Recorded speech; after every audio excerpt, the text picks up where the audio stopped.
Hey, okay, this is something that I've been waiting all year to talk about. Um,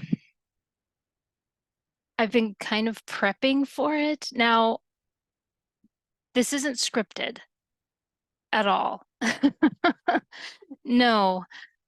Um, but I've been trying to figure out the right things to say, and there will probably be cuts.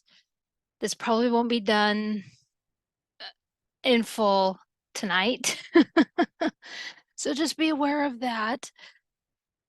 Um, but this year is the 20th anniversary of when I had my first seizure that led up to my diagnosis for epilepsy. And so I wanted to talk about this because I've become a huge advocate for epilepsy and that sort of thing. And I'm not going, this isn't going to become like this huge long video. And because I know that I talk a lot sometimes, but no, I'm not going to go through every single detail of 20 years or we get the, but there's quite a bit that I do want to go over, you know, so, but like I said, there will be cuts. Just be aware of that because I'm sure that I'm not going to talk about everything tonight. And it's not scripted. No.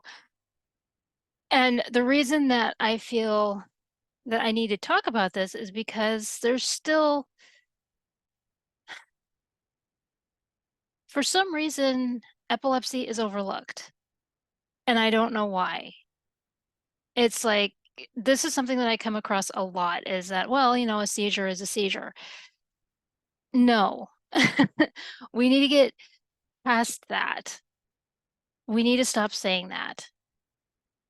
So I really hope that this helps open the door to more research and understanding that a seizure is not just, there are several different seizures.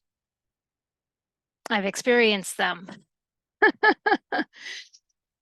Okay, so the day that I post this, August 30th, is the day that it happened. Now, this is the day that I don't remember. All right, so what I do remember is I woke up that morning and well, actually, let's go back a little bit. Because like let's talk about the relationship with my parents. I mean, it was okay. I was actually trying to get them off my bank account. I don't know why they were still on my bank account to this day. I don't know why they insisted on staying on my bank account. They were on the title to my car. So I don't understand. Who knows? And so that was the tension there. I was paying rent. I had no problem with that. I really had no problem paying rent at home. And so that was the relationship that I had with my parents.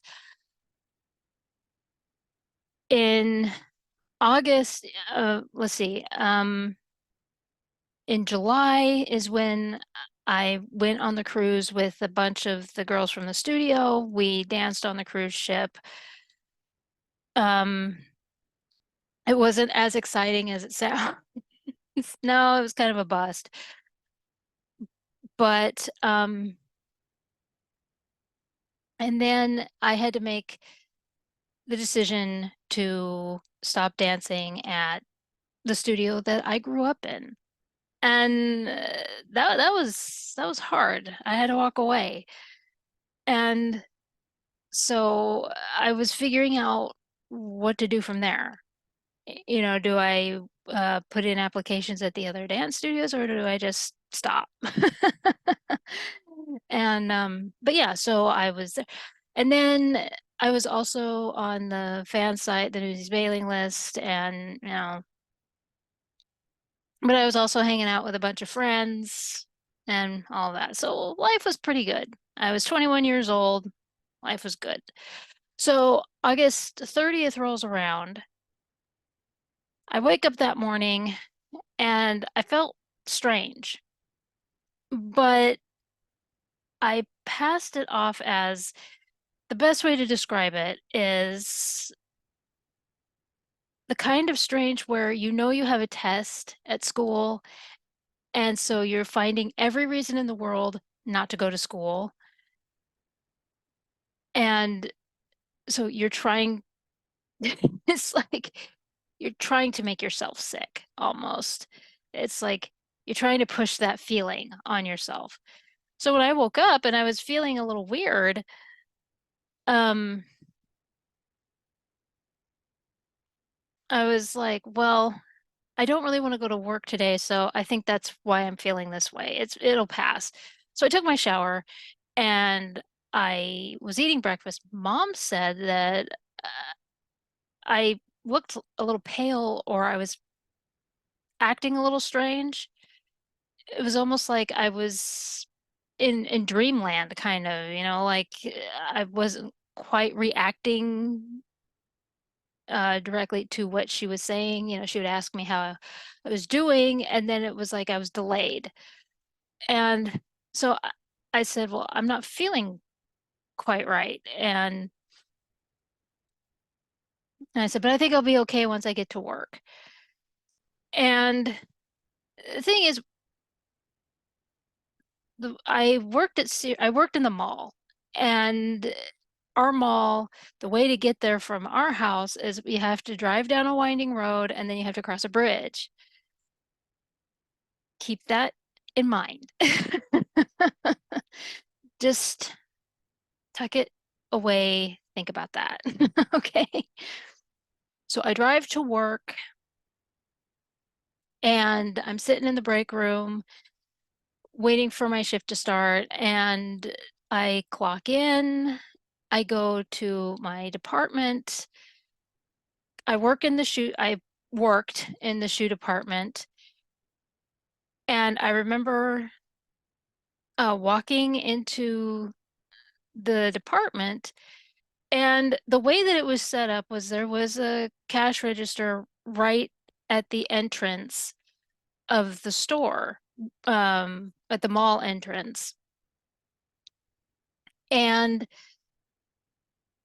I remember hearing that particular cashier ask for extra cashiers. And then that's all I remember. I don't remember any. The only other thing I remember is waking up in an ambulance. I remember my eyes opening up and there's like lights are it's brightly lit, and this gentleman is looking over me and he says, "Oh, you're awake." And then I go out again. That's that's all I remember. And but the next thing I remember is waking up the next day and I'm in my room.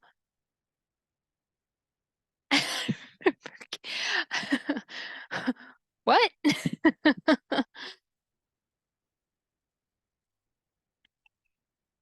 So I asked my mom, I said, what's going on?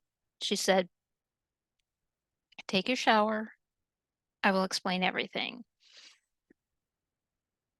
So we sat down and she told me that I had had a seizure.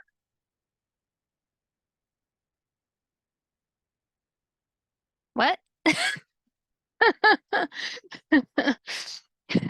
This is the kind of thing I knew what a seizure was. I mean, in health class, we talked about seizures and how to take care of somebody when they have a seizure and everything. But in my ignorance, it was one of those things where it's never going to happen to me, but it happened to me. I was just, it was not clicking in my mind that this happened. So she explained to me that I was helping a customer and I went in the back room where all the shoes were and I was found in the back in seizure. And they don't know for how long I had been in seizure, but they know that from the time they found me to the time the paramedics came, I had been in seizure for at least 15 minutes. So, and in the in the ER, they were asking me questions and I was able to answer them okay. Again, I don't remember any of this. My, my mom was trying to, because at one point she said to me, "Oh yeah, you were a lot like Patrick Starr," and I'm just like, "What are you?" Because I guess it when they would ask me a question, I would go, like I was trying to find it, and I know that she was trying to make it, trying to lighten the mood a little bit, but that wasn't the time. I I understand what she was trying to do, but and she told me not too long ago we were talking about this, and I told her, yeah, I remember waking up in the ambulance, and she says, you said at one point out of nowhere in the ER that I was in an ambulance.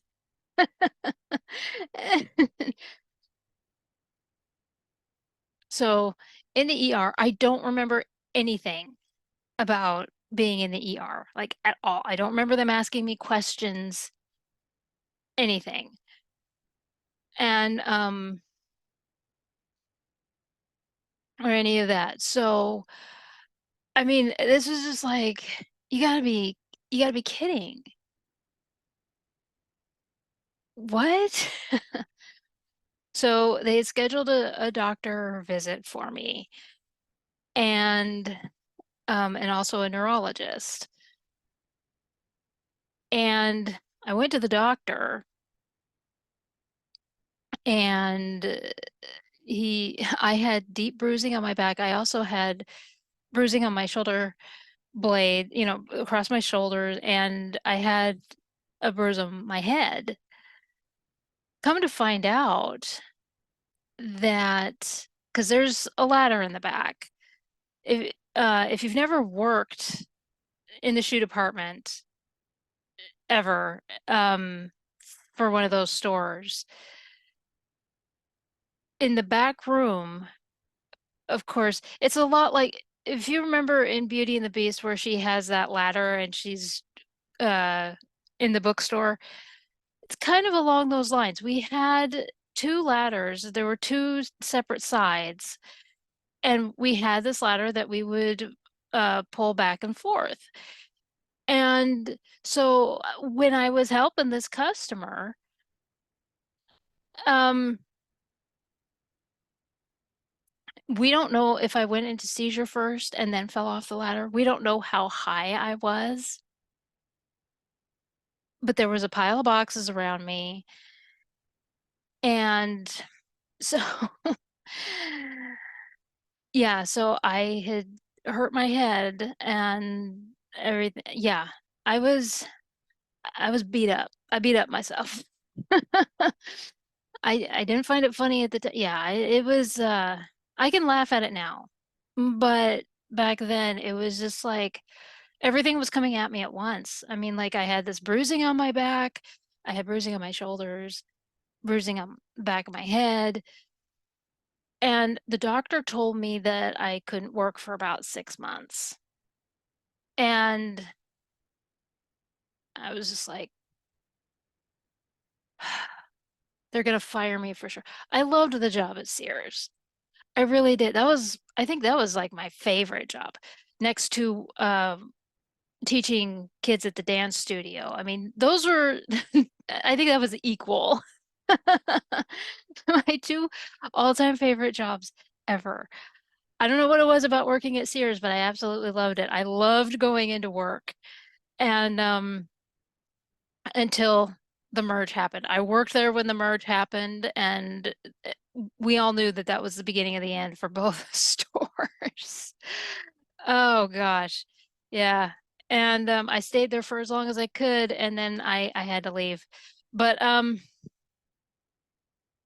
but the thing is that when the doctor told me not to work for 3 months, I was like, they're gonna get rid of me. I was so devastated. Well, we got home from the doctor visit, and we told my dad, we're like, well, he said that I couldn't work for 3 months. And dad says, oh, so when can you go back to work? Look, I understand that this was tough on my parents as well, but because I know family is going to watch this, but oh my gosh, there were things that happened that made it extremely difficult, okay, for everybody. All right, I was having a rough time because of what was going on, and the antics of my parents didn't help. All right. I'm just gonna put that out there. All right. And so now when I went to the neurologist, who he's still my neurologist, uh first thing he said, which I found very interesting, was that he was not going to put me on any medication, and he was not going to officially say that it was an epileptic seizure. This could have been stress related. And there were some things going on in the family that was bothering the entire family. I mean, a lot of us were um, trying to deal with this thing. And yeah, we were all pretty stressed out about it. And of course, August 30th, I actually had to look, and August 30th in 2003 was on a weekend. So this was during a back to school. We may have had a lot of sales going on and everything else. So yeah, it's possible that it was stress related. Now, then he said, according to state law, you can't drive. It's different in the amount of time is different in states. In Washington State, it was 6 months. I know in other states it could be 3 months. Like I said, it differs in states. So for our state, it was 6 months. And through that 6 months, it was agony because he also said, the neurologist told me that in that 6 months, if you don't have a seizure, it was probably just stress related, and you're off scot-free. You know, we don't have to put you on any medication and everything, but he wanted to go through a lot of testing and find out what could have caused the seizure. So, guess what I got to do? Oh, I went through so much testing. But here's the other problem is that because of all of this, I lost a lot of friends. I don't know what it is about something like this that happens. You suddenly bail on somebody. It's like, and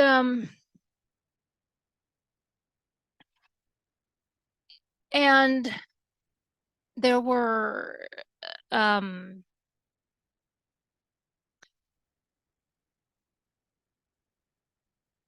holidays where felt, because usually what we would do is we would go to my dad's family for like Thanksgiving, and then we would go over to my mom's family. When we would go over to my mom's family, everyone was gone. And it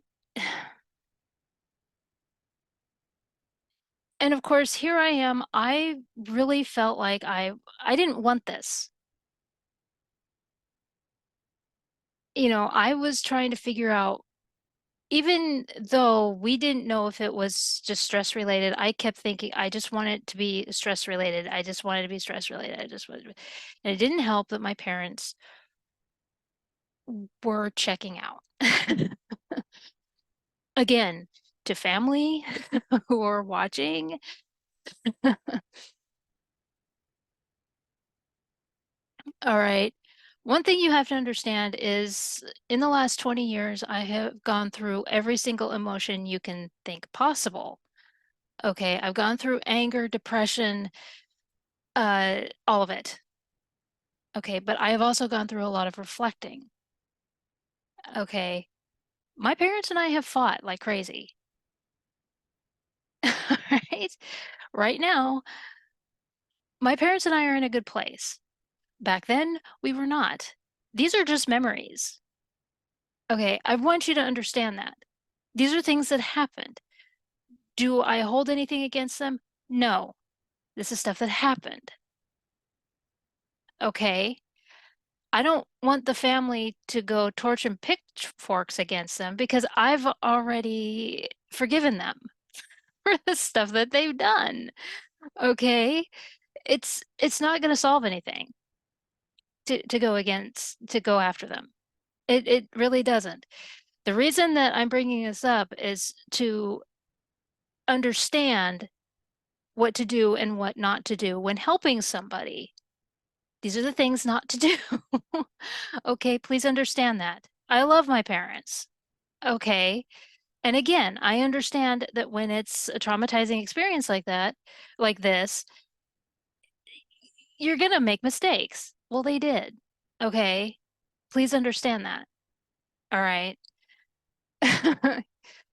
And but so my parent, because I couldn't drive, it made it very hard.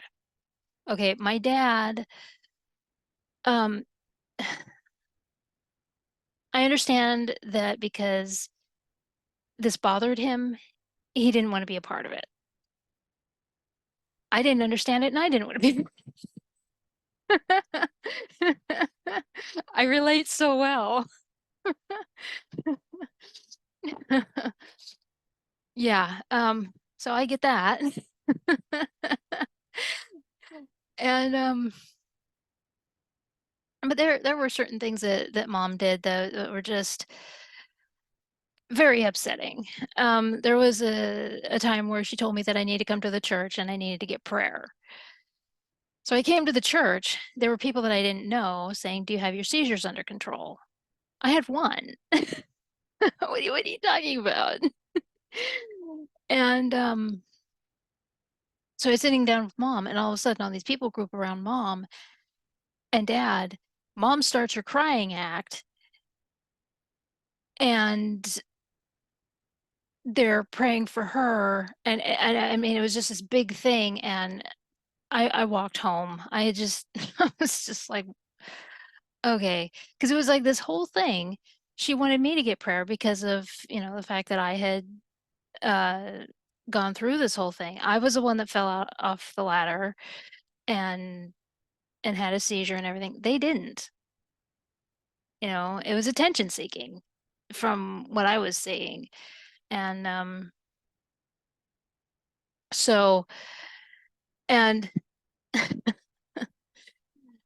and we had our fight about it and it's over. Again, it's not going to help anything to go after them. This is kind of thing not to do. Right? It doesn't hurt to get prayer, but pray for the right people. Okay. And now when it comes to the whole thing about coming to the, coming to my mom's side of the family, like coming to her parents' place for like Christmas or Thanksgiving or whatever. When I was officially diagnosed, later we found out what was happening. So we'll get to that. So I'm still in this whole thing of trying to find out what's going on. You know, am I not? And everything. I did go and visit um at Sears. Sears said that I could keep my job. I was so thankful for that. They said that they would keep it there. I kept them updated, what was going on and everything. I mean, honestly, they could have just fired me and given the job to someone else, but they didn't do that. And um so it kept me updated. I mean, I kept them updated as to what was going on. And the two managers that I had gave me a tour of what was going on. That's how I knew that I was in the back and there were boxes on the floor of shoes and everything. So they said, obviously you had been on the ladder. So either you had the seizure and then fell, or you fell and then had the seizure. So, um, but, and when I was released to come back to work, um, one thing that he told me was that the doctor told me was that I can't be around the cash register because of the blinking screen. One thing that we're so used to, it's not like in the 80s where the screen constantly flickered. So, but he told me, he said, don't be around that because um, that could be a problem for you. So they had me on the floor. I was cleaning up and helping with that. I would help put uh new stock out and that sort of thing. Well, here's the other problem. Mom had learned some new words. So she would come in and she would talk about because the neurologist, when I would do the testing, he would talk about grand mal and petite mal seizures, and she would come in and she would flag down customers and want to talk about that. And then she one time pointed at me and she says, "That's my daughter. She had a seizure here." And, it's like, stop. I almost got fired after coming back because my two managers were saying, you need to talk to her. And I said, I did. I've talked to her a few times. My dad has talked to her a few times that she needs to, it was very out of control. I don't I don't know why she was acting that way. It was very bizarre, but yeah, that was that was very frustrating when she was doing that. And that's one thing you do not do. And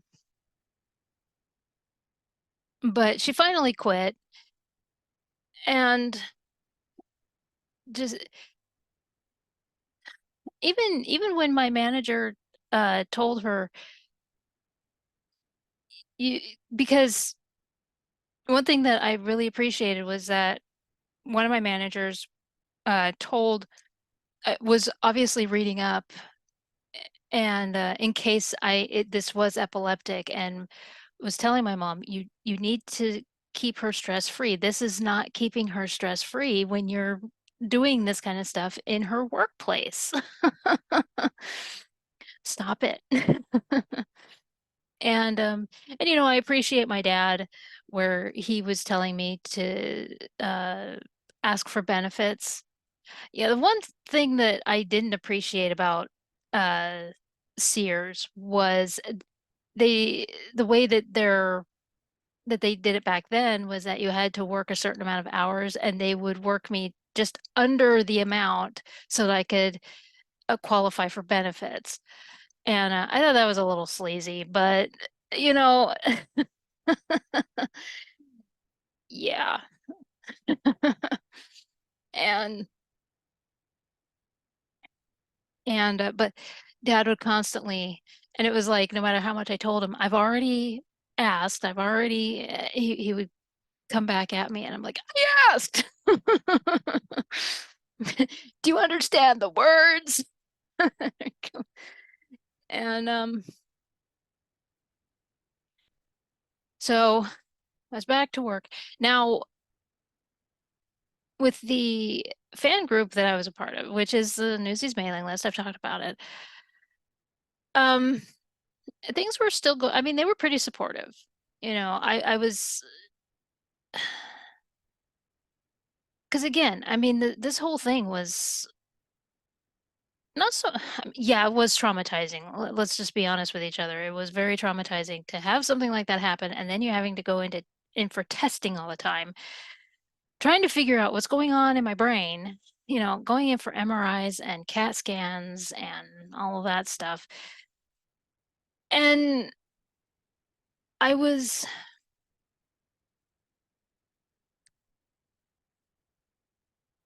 I was fighting depression a lot, and it was simply because of this thing that happened. And so I was able to chat with a lot of people and that helped. I mean, just being able to get my mind away from that. And and then of course I had my friends that I hung out with every once in a while. I had kind of a dating life, kind of. I remember the one guy that I went on a date with, and no, we didn't even go on a date. We chatted for a little bit, and then he sent me a message that said, "I hope your seizures kill you." I'm just like, and I reported him. I was, and then there was someone else who he actually I totally forgot about him until just now. So this particular fella, we uh graduated together. We went to high school together, and he was in denial that I went to high school with him. And I said, well, I had classes with these people. And he says, well, I know this particular person, but he never mentioned you. And I'm like, that doesn't mean anything. I could have classes with these people. It doesn't mean I'm mentioning them right and left. And he's like, but I've known him since yeah, since kindergarten. And I'm like, who cares?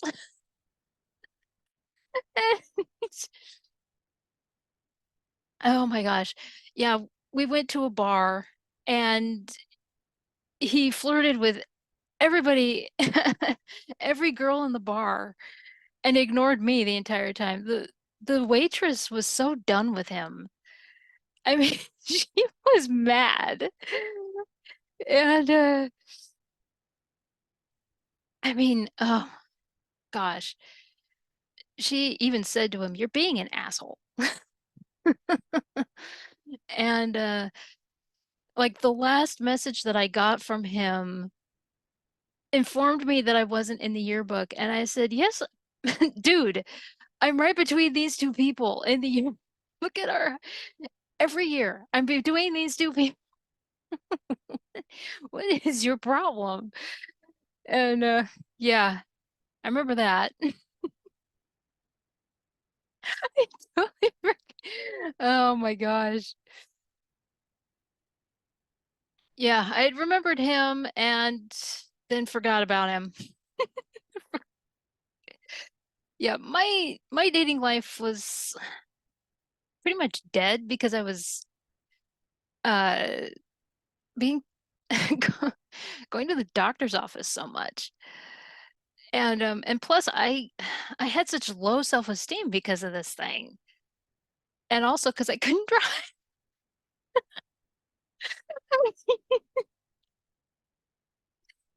You know? So so the 6 months came to an end. Okay. So I started driving again. I was so excited. My freedom is there. Okay, my independence is back and everything. You would not believe my luck. Okay, I thought, okay, the 6 months has passed, right? All right. So I'm driving again, and I had the 6 months, no seizure. I didn't have anything. I didn't have anything happen. A week pass, and I had another seizure. This one wasn't as bad. This one was a petite multi. The one before where that was like 15 minutes, was like a grand mal. It was every everybody that is like a nursing student or in the medical field or whatever, when we tell them how long that is, they're like, you should be dead. And I'm like, yeah, tell me about it. And because the doctor even told me, the neurologist has told me a few times where he's like, yeah, another 30 seconds, your body would have just shut down. And the first time he told me that, I'm like, "Uh, hold up. Are you are you seriously telling me that my body would have just shut down and I'd be dead?" And he's like, yeah. He was just so calm about it. And I mean that's a lot to process right there. But the petite mal seizure, again, I was at work, and I've talked about it on this channel. That was the video that I talked about with William Desmond Taylor, where I talked about how I wasn't reacting to anything. I had like this blank look on my face and everything. Um, I had also wet myself. And and that's one thing about seizures a lot of time is that you have no control of your body. So a lot of times that happens with a seizure, is that you wet yourself or you defecate or something like that. And so that happened. And so I was wandering around just with this look. And so my uh, manager was saying my name and constantly, slowly trying to get me back. She didn't touch me, and she was trying to lead me. And the sound of her voice, because what happens is that when you hear a familiar voice, you follow it. And so it's like you're being pulled out of a dream. And that's the best way to explain it with a lot of these. It doesn't happen for everybody, not for every person.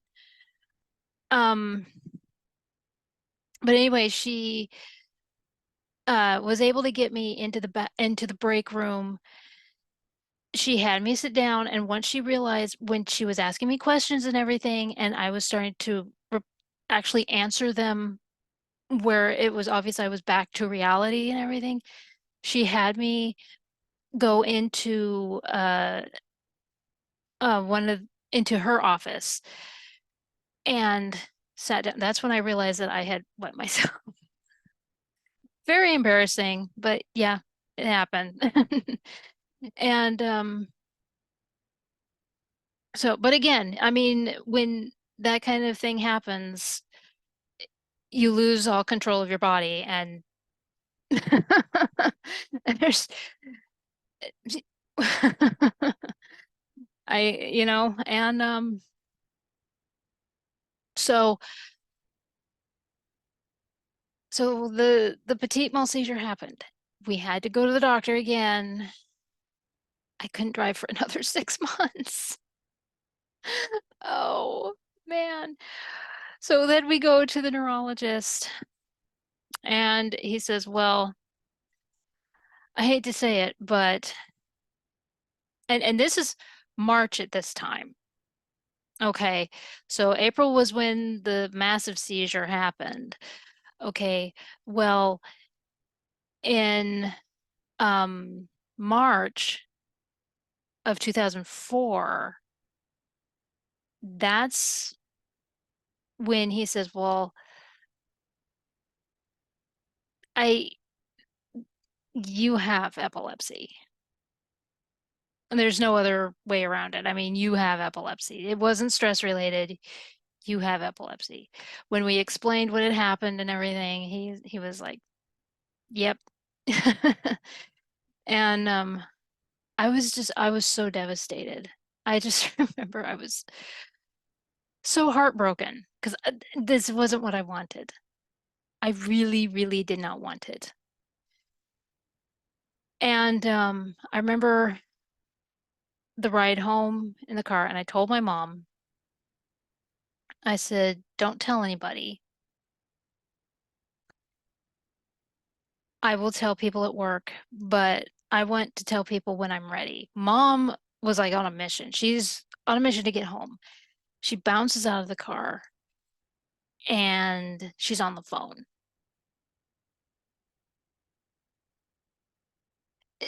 This is a problem, is that she to this day defends her actions. I told you, don't tell anybody. That means zero people. Zero.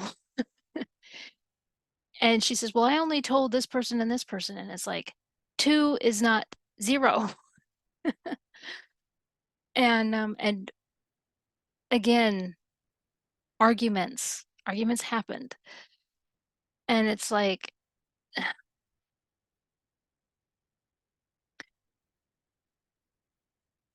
my self-esteem had gone down.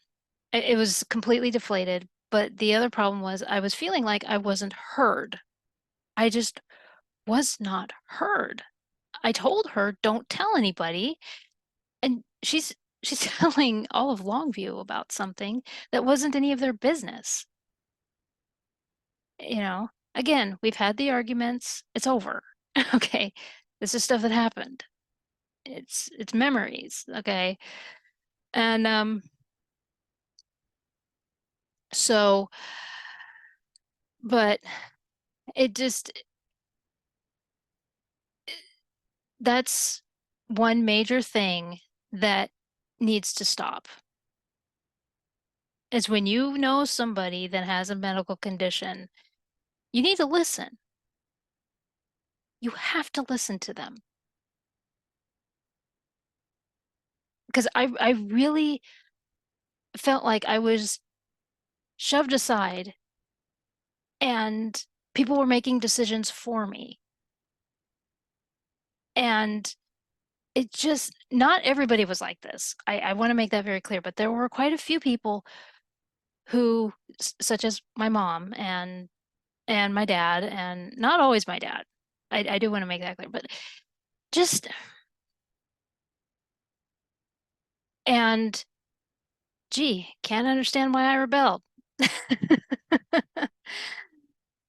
So told everybody at work about the fact that I have, and they were great. I mean, like I said, I could have been fired and everything, but I stayed there for as long as I could. Again, the merger, people were jumping ship like crazy. I mean, that merger destroyed Sears and Kmart. But here's the thing. Like I said, I don't know.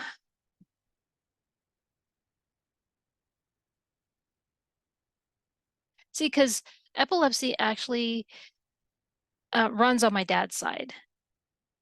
Okay. My uncle has it, my dad's brother, and there's another distant relative that has it. I don't know him very well, but and so my the my dad's side of the family was very supportive. In fact, I got closer to my aunt, my dad's sister. She was just the aunt who lives in California. I didn't really know her very well, but she would constantly call me and she would write letters back and forth. I mean, she and I would write letters back and forth and everything. And so she was a huge support. Sadly, she passed away in 2009 and we all miss her to pieces. But she was so helpful. She really, really was. And oh, and because there were so many times where I was at my breaking point, I was in tears. I wanted this thing out of me. I hated it. I felt like a monster. I felt like a circus freak. Just so many different things. And there were times where the phone would ring and it was her. It was almost like she knew that she and, and we would just sit there and we would talk and I would tell her about how I was feeling and she had some great advice for me and other times she would just go in other directions. We would just talk and it was great. You know, and so and yes, I miss her. I miss her so much. The whole family does. We really do. And so yeah, it runs on my dad's side, which it doesn't make sense to me because when I was going through all the testing, there were times where the neurologist would say, well, we're trying to figure out what made this happen, but we can't find anything wrong. I mean, it all came up negative. There was nothing in no abnormalities or anything. And mom and dad were silent. They didn't say, and then all of a sudden, uh, the doctor would be like, well, we're running out of tests to do. And mom would say, oh, well, it runs in the family. Both the neurologist and the doctor wanted to throttle my mom. Because I didn't know it ran in the family. I didn't know that my uncle had it. I didn't know any of this stuff. And I just that's the part that gets one of the funniest stories, I do have to say, one of the because when you do these tests, they inject you with a solution so that they can read their uh you know their grid work or whatever it is. Anyway, they inject you with something. And well, here's the thing. Okay. There was one solution in particular that they injected me with that made me super loopy. I mean, I was bouncing off the walls. I came home and I was just all over the place. And mom and dad said, you know what? You need to take a nap. Sleep this thing off. They had had it. I clearly remember. Oh my gosh. Yeah, I don't know because usually it didn't affect me, but that particular solution, I don't know what it was, but it just, oh my gosh.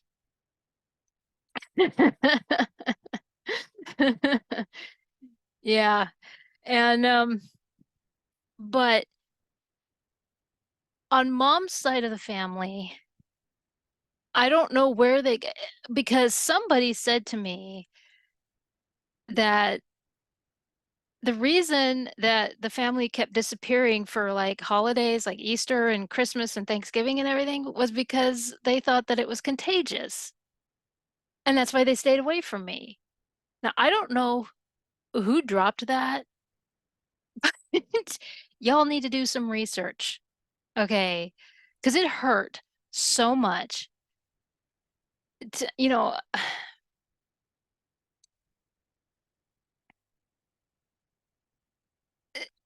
like What?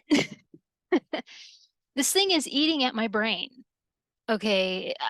I don't know where these outdated ideas come from, because of the whole thing with there was a whole thing about how autism is contagious or something like that. Where do you get these things?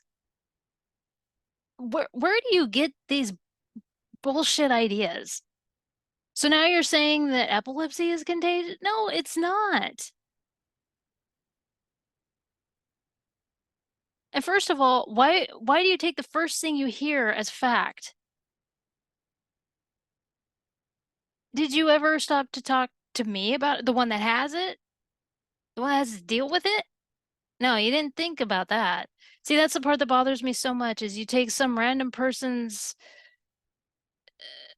what they say, and you decide, oh, that has to be true. You don't take the person who has it,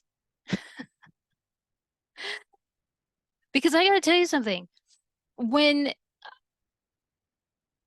when I was dealing with this, when it was when everybody found out that I had this, I had a bunch of people saying, well, this is a sign that you can't dance anymore. This is a sign that you can't do this. This is a sign that you can't do that. This is a sign that this, that, this.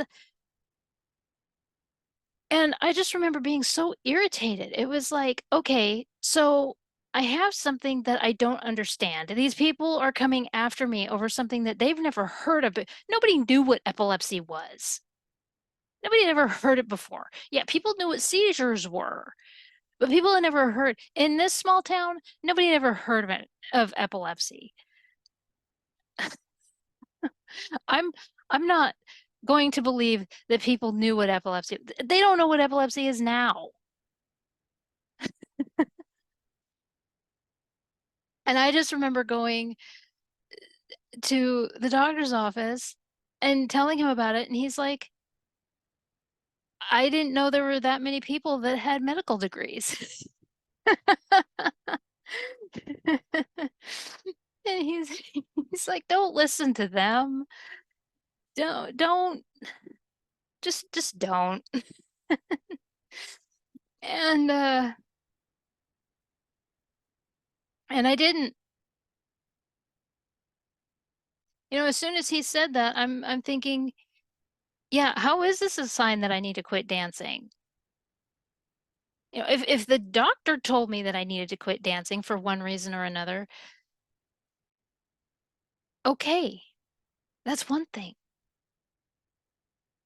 But he didn't tell me that. I did have some doctors. I remember going in for my first, I think it was an MRI, and like the doctor that had injected me with whatever it was, and he's like, "Oh, so you were diagnosed with epilepsy."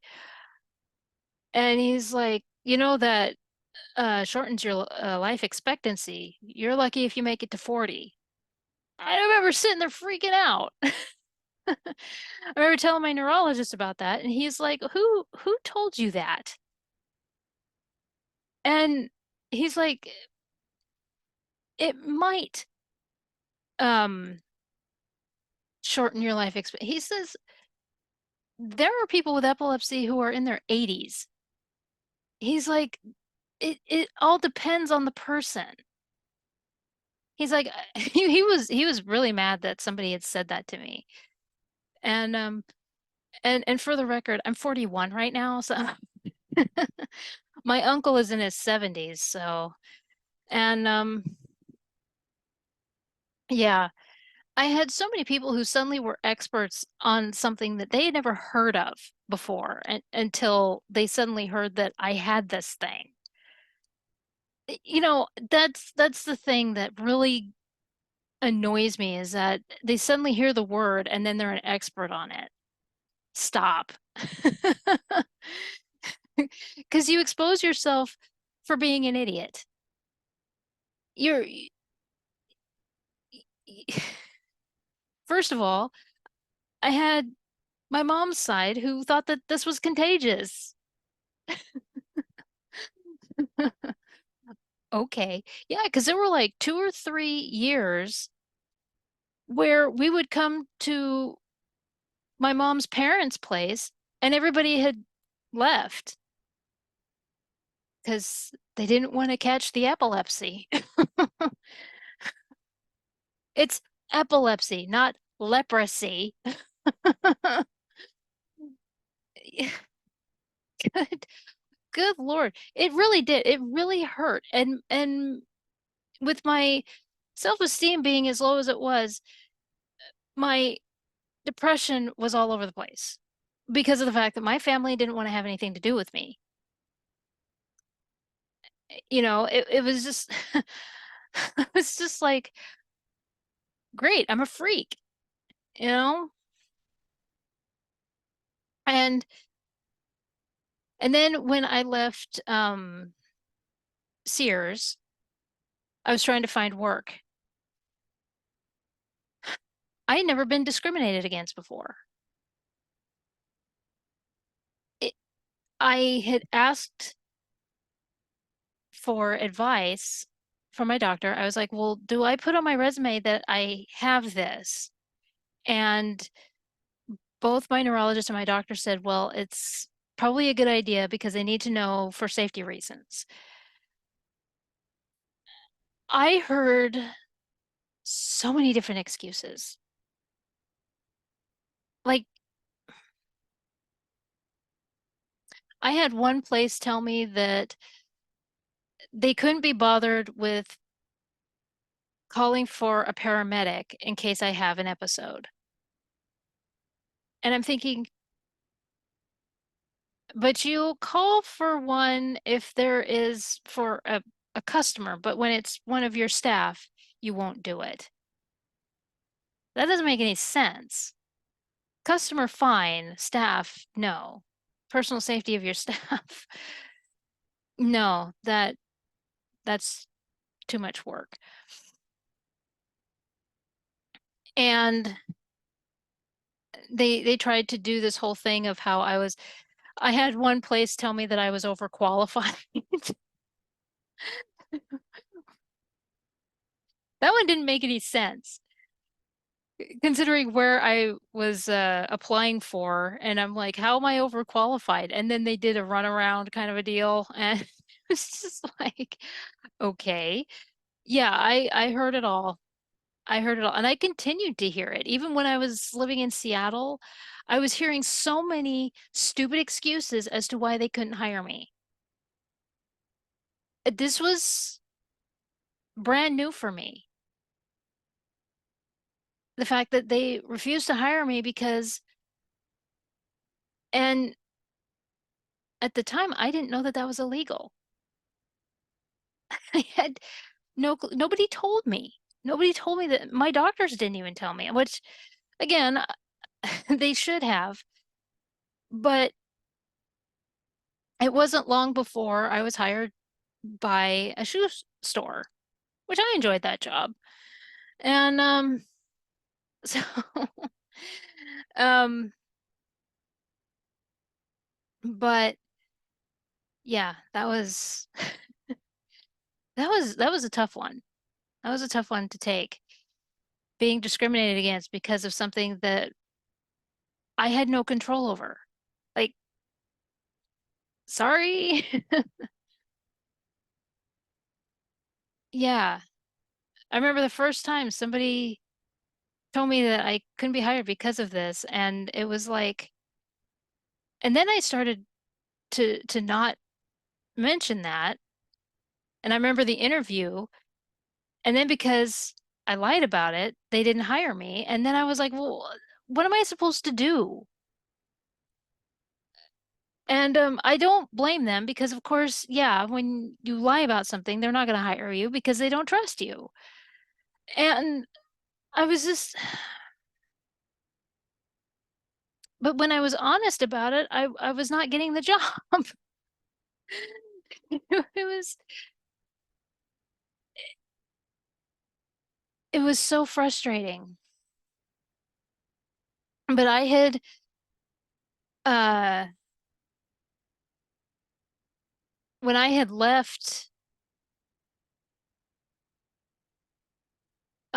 Sears, I did have a job, but she had cut my hours.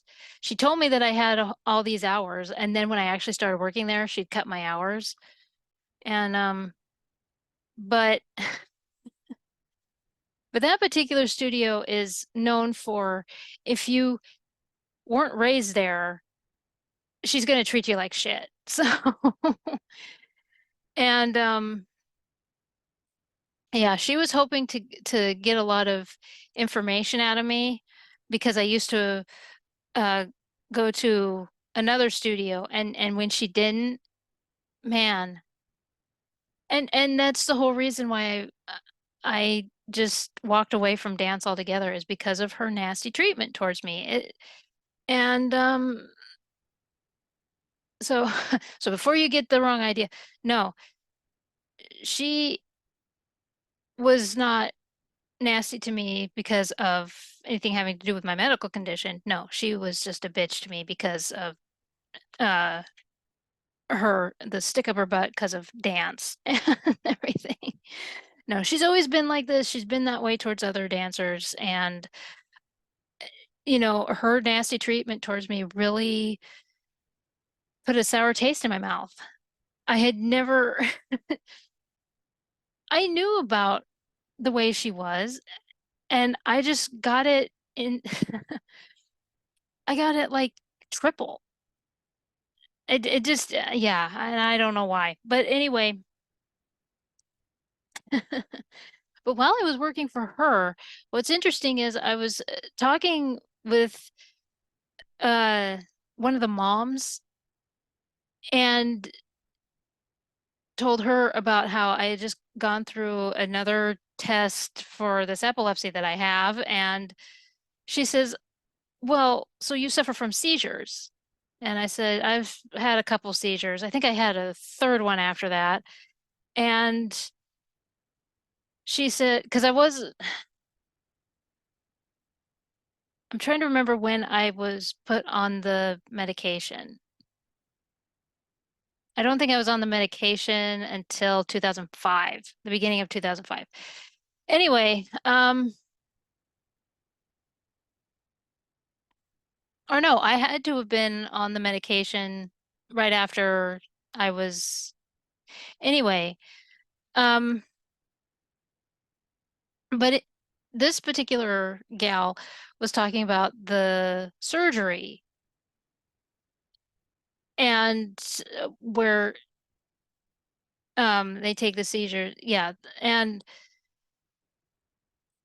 I talked to my neurologist about that. I was like, "Well, what about the surgery for?" And he says, "Absolutely not. We're not going to do that." And because especially when they weren't finding anything in there that would cause the seizures, he says it's too risky. We're not going to do that. And I just remember being so angry. I was so mad. Because I didn't want this. I just, oh my gosh. And of course, at the same time, I was trying to find everything to just escape, you know. But when it comes to the medication, there was a medication I took before the one that I take now, and I think it was Lamictal. That one made me very, very sick. I remember taking it, and for some reason, I reacted so bad. It was a violent reaction too, and it scared my parents. And I wasn't on it for very long, but it seems like it was like a month or 2 months or something like that. And then um, we went to the doctor and said, well, we need to find something else.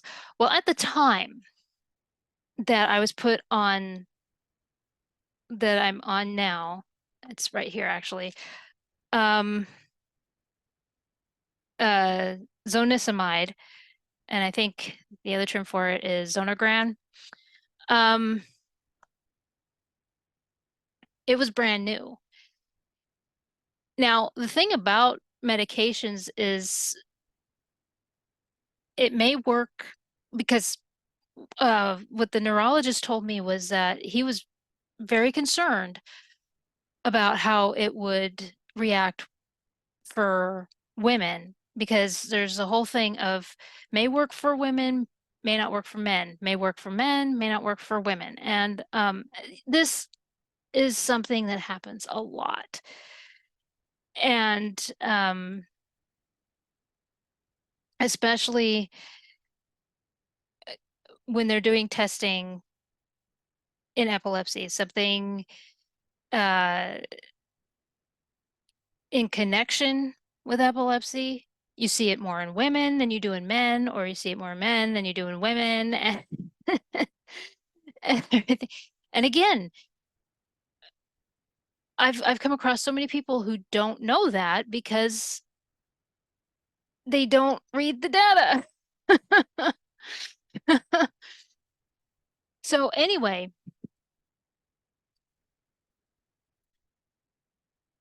he started me on the medication that I'm taking now. And he said, we'll see how this works and everything. And the other thing that we had to be aware of is um, other levels, like my potassium level and everything. My potassium level is all screwy. That's the one because I would up until last year, I was constantly going in for blood tests so that we could see all the different levels and how they were doing.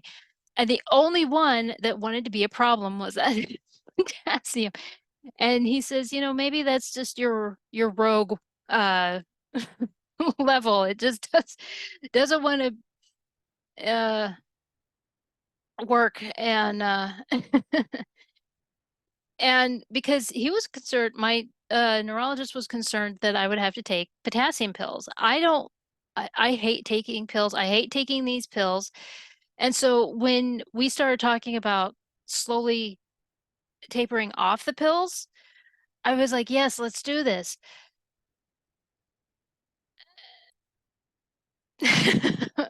And we'll get to that. Um, yeah, because I if I could go the rest of my life not having to take pills, I would, yeah, that would be great. That'd be a wonderful thing. But such is not the case. Well, there was also a recommendation that I take vitamins. So I bought vitamins at the time, way back in, I think it's 2005 at this point. And so I took these vitamins. They were the women's one a day. That was the most recommended, right?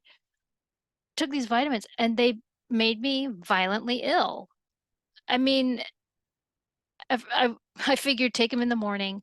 Well, it turns out I was vomiting, and I was actually vomiting up my pills, my medication, and that's not good. That's so I thought, okay, so I was looking at the vitamin thing, and it said you could take it at night. So I decided go ahead, take it at night. Same thing. And I thought, oh no, it must be reacting to my medication. That's why. So I couldn't take it anymore. And for the longest time, I didn't take vitamins, even though the it was recommended take vitamins. But when you have such a violent reaction like that, but I'm taking vitamins now. Oh man, the gummy vitamins are like the only downside is when it's really hot and they all melt together. We've had that happen a couple of times. It's just yeah, it's not fun. I've seen a couple of those videos where people get them like that and they just take a big bite out of them. Yeah. I can't bring myself to do that. I just no. Nope, not at all. So so as I was saying, I was trying really hard to just find an escape. I'm low self-esteem. I mean, my aunt was doing what she could, And I wish I was able to salvage one letter, and we'll get to that. Um, but before we get to all that, let's take a break, shall we? Because refill my I need to refill my tea. It's gotten cold. So we'll take a break. All right. So, like I said, during all this, I just wanted an escape. Now, I had the fan group, the Newsies mailing list, and of course, it gave me a chance to uh, talk about my favorite movie, chat with people, and of course, my friends that lived here in town, but they were moving away. I had a couple of friends who moved to Tennessee, and then another friend, actually, other friends moved up to Seattle, and just everybody was moving away. And so um, most of my escape was chatting online. And like I said, I would try to date, and my dating life sucked. Okay.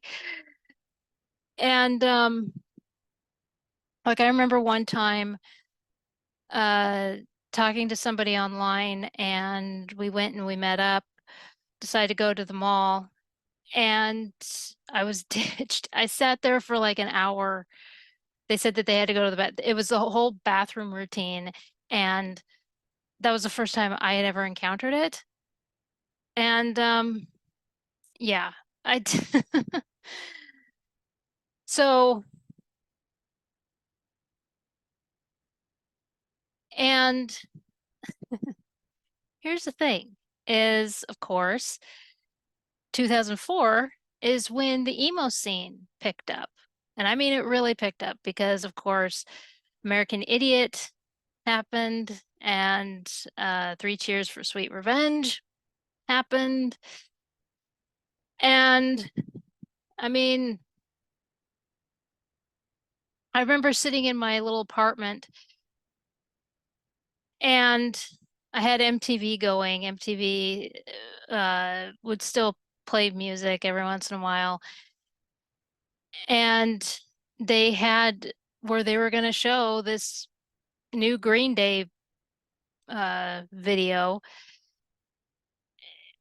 And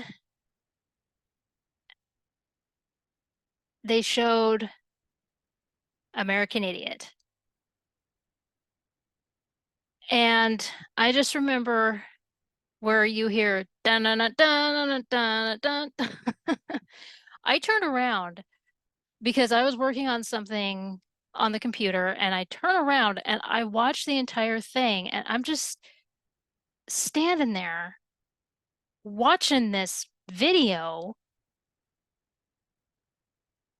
and just I just remember standing there when it was over, and I stare at him like, do it again. Again. So I go on MySpace, and people are just, I mean, the whole thing is exploding with people are like, did you just see that? And I mean, I had found my people. I found that was the whole thing about it is after so long of people saying, of like spouting off fake support to me and everything, like, oh, everything's gonna be fine, everything's gonna be okay, you're gonna be fine, you're gonna be okay, all this. And, after a while, it gets old. It really does. I know you're trying to help somebody, but Find something new to say. Find something. That's why I loved talking to my Aunt Val because she never said that. She never spouted the generic thing over and over and over again. No. She asked me how I was. She then and then she asked how work was doing, and then she never asked about doctor visits. She never asked any of that. No. She just and then it just like I said, we would just go into like the most random conversations. And that's what I needed. So then when this music video hit, I mean, Green Day had a new look, they had a new sound, they had everything. And I mean, here I am, I'm talking to people who didn't even know who Green Day was. I did.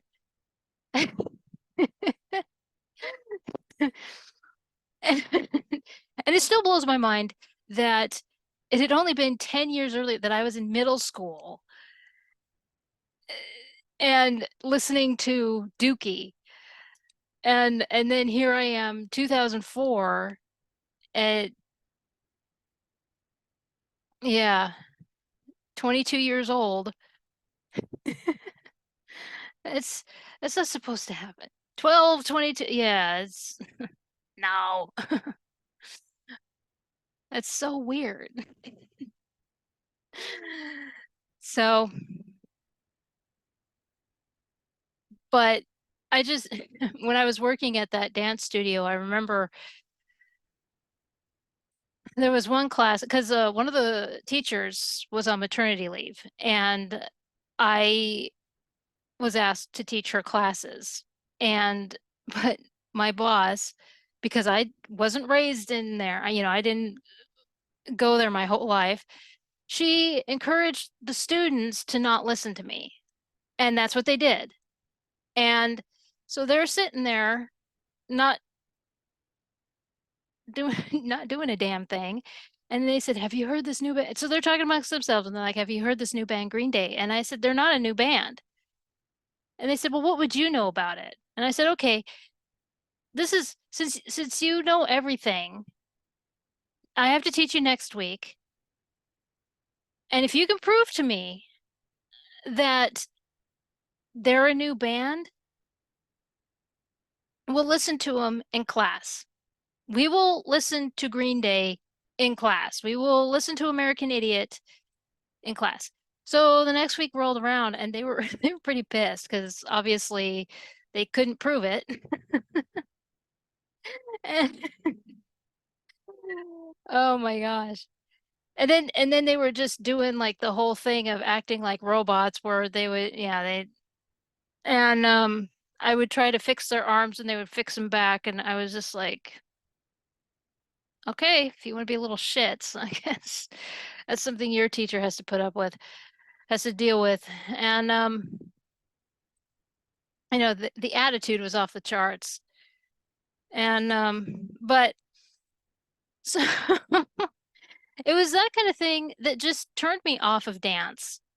I had dealt with that kind of stuff for years. I had enough crap to deal with, but to deal with immature bullshit. Yeah. So you had this album come out, right? Listening to the sound, look, I gotta tell you right now, I think I have it in here. I have, I do. Wouldn't you know it? And I think it's still, I meant to clean it. I have the red tie. There we go. Yeah, I have a black one too somewhere. I have the red tie. I'll wear it. But I mean, oh, and it smells like the perfume that I had in there. And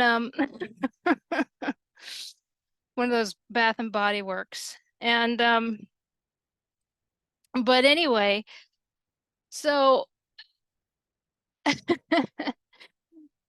I mean, listening to all of those bands, I wasn't a huge fan of Paramore, but I don't know why. I could never get into Paramore for some reason.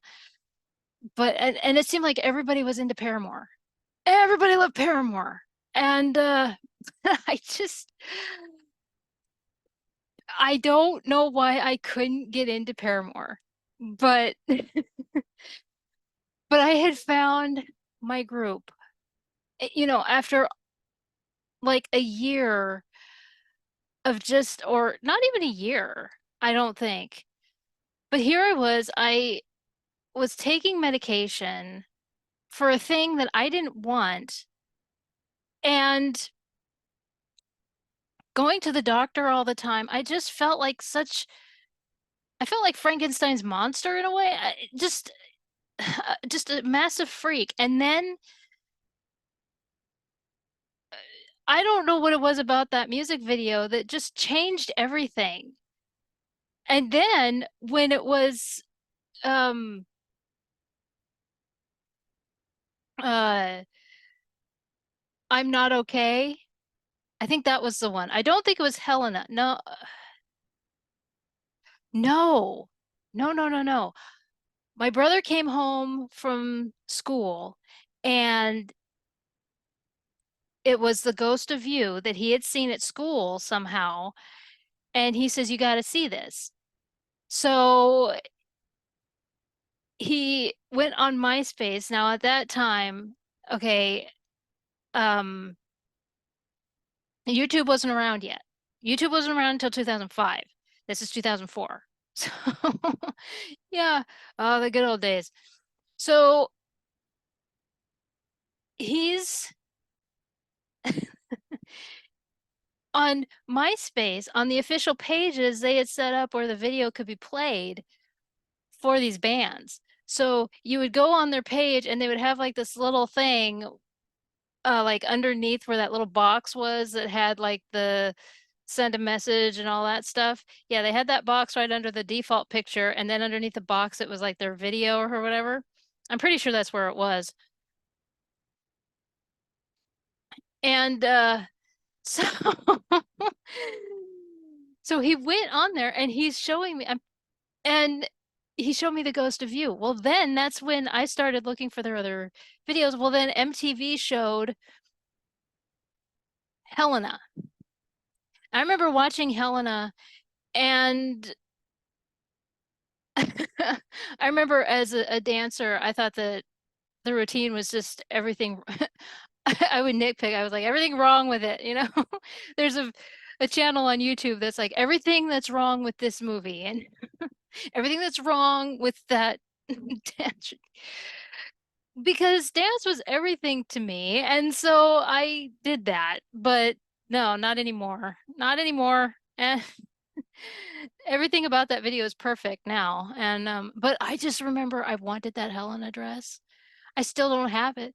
But there were blogs and there were, I mean, so many blogs and so many pages to make that dress. I tried to make it. Seamstress, I am not. Oh my gosh. Oh, I tried. I at least tried. I did try.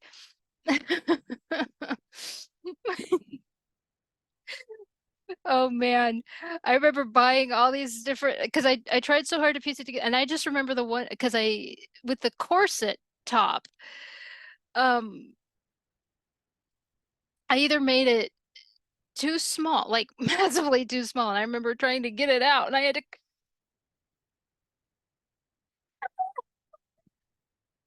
but this is the kind of thing that just kept me occupied. I mean, these are the kinds of memories that I'm so glad I have. Instead of sitting in a corner feeling sorry for myself, because one of the things that my great grandmother said is that you could either sit in a corner and feel sorry for yourself and let life pass you by, or actually enjoy life. And that's what I did. I enjoyed life. Let me tell you something right now. When I jumped on the emo train, I mean, like,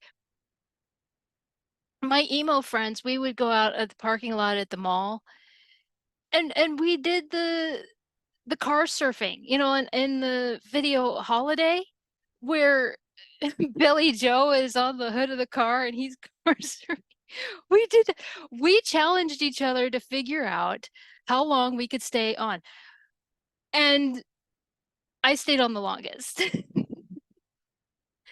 I mean, and uh, and then I remember one of my friends was trying to stay on the longest, and then the security guard came over and told us to stop. He ruined our fun. And and I mean, I remember sitting at the venue, and well, we called it the venue, but really it was just this place where the local bands could play music. And I mean, we would sit, I said, because I had my long hair back then, and my thick long hair, and of course the scene girls with their bright pink anime hair, well, bright colored anime hair and everything. And I always told them that I was so jealous that I couldn't get my hair up like that. And I just remember them trying to style my hair to get it up there, and they're like, "Well, we just need to dye your hair." And just as they thought that they had it up, it would go it would start falling down.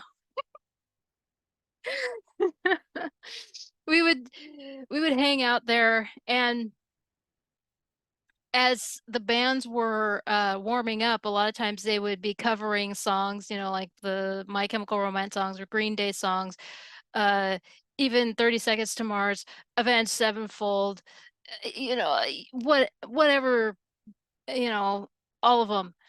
And we would just be sitting out there singing the songs as they were playing them. It was a blast. It was so much fun. And so again, I had found my people. I was, oh my gosh. It was, I went to Warp Tour. I never thought I would go to Warp Tour. I went to Warp Tour. A friend of mine had bought these tickets. A friend of his couldn't go and asked me if I would go. I'm like, hell yes. I got to see My Chemical Romance on stage and everything. I went to a few other concerts and everything, and just, I mean, I I had a group of friends that we would reenact the music videos. We broke into a hotel and kind of got caught because we were going to reenact the kill.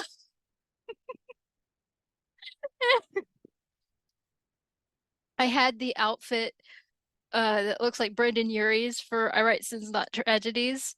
And so we were gonna do that. There's like an abandoned barn out, way out in the boonies, and we were gonna reenact that one. I don't know if that particular person still has those videos, because we recorded all of those. And and his brother, he had the Harlequin, not Harley Quinn, but Harlequin outfit that had like the diamonds all over it. I just remember where he's like, I go, well, why do you have that? And he says, why don't I have it?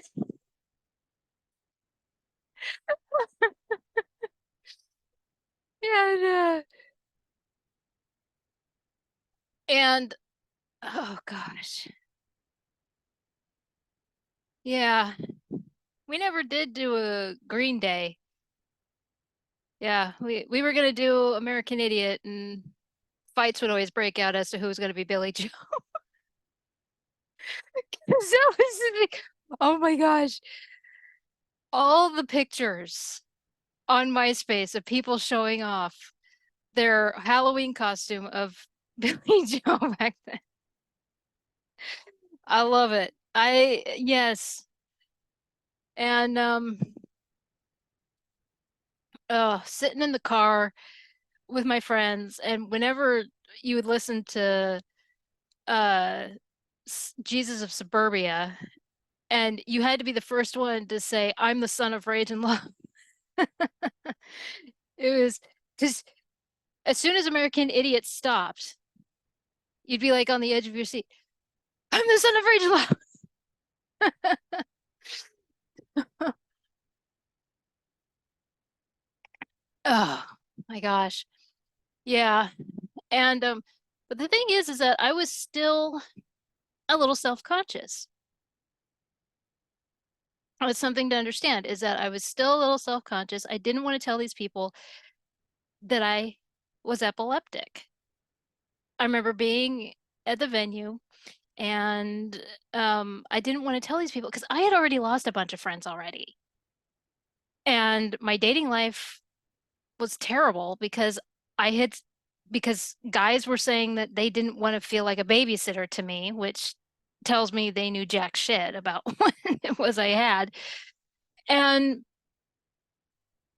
which honestly, if you find out that somebody has a medical condition and your first thought is, I don't want to babysit you, I don't want to date you, it's like, well, you've already helped me out.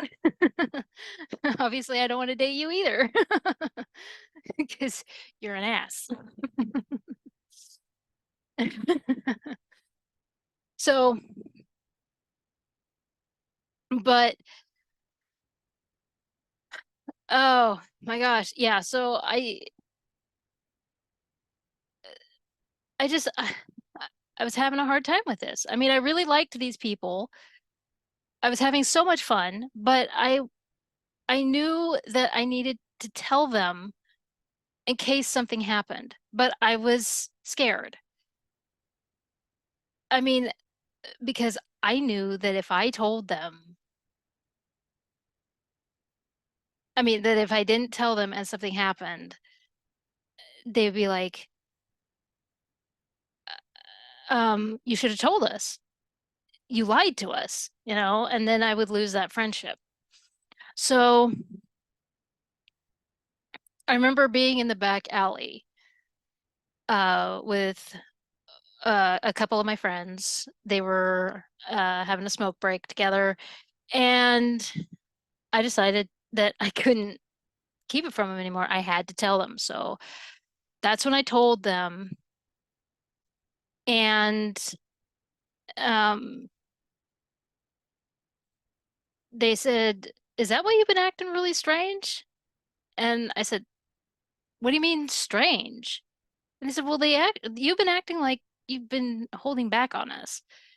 Like like you've been keeping a secret or something." And I said, "Well, that's the secret. I mean," and so I s- and then one of them said, "So you weren't here last week because of testing?" And I said, "Yeah." And she says, "Oh, well, because we missed you." And and I mean, they took it real. I mean, I was afraid that they were going to be upset with me and everything. And no, I mean, they took it really well. And so, I mean, it was just, and then it was about a month later that I was sitting in the back, and somebody asked me. So obviously, the news didn't circulate very well because another friend of mine was saying um was asking me, she says, "Are you feeling okay?" And I said, "What are you talking about?" And because the band that was playing liked to use flashing lights, and she was saying that I was acting really weird. And so I told her about that, and she said, oh, well, why didn't you tell it? And I said, well, I told these other girls. And so that's when it started to circulate that I had this, and so people were more aware, and that's when um they were a little more cautious. And turns out I was not the only one that had a medical condition there. And so they were more careful. The people that had to have the flashing lights, they were told not to have flashing lights anymore because there were other people that had light sensitivity problems and everything else. So yeah, that's one thing to think about. Because I mean, when it's a big area, like in a big arena, but where we were was very small. So it doesn't really work when you're in a small enclosed area.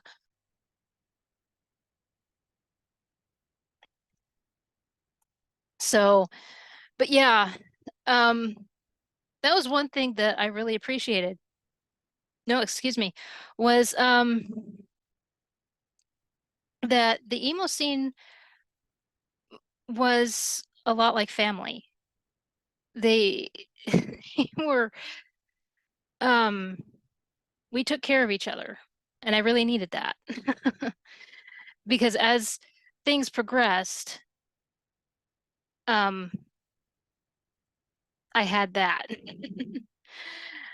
Because as it turns out, from 2005 on, things got weird. Um, because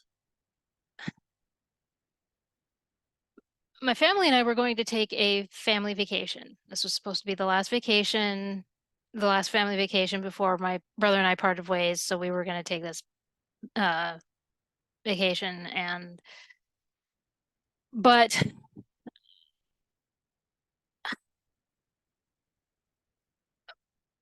I had testing done. I think it was a CAT scan, or some other test of some kind.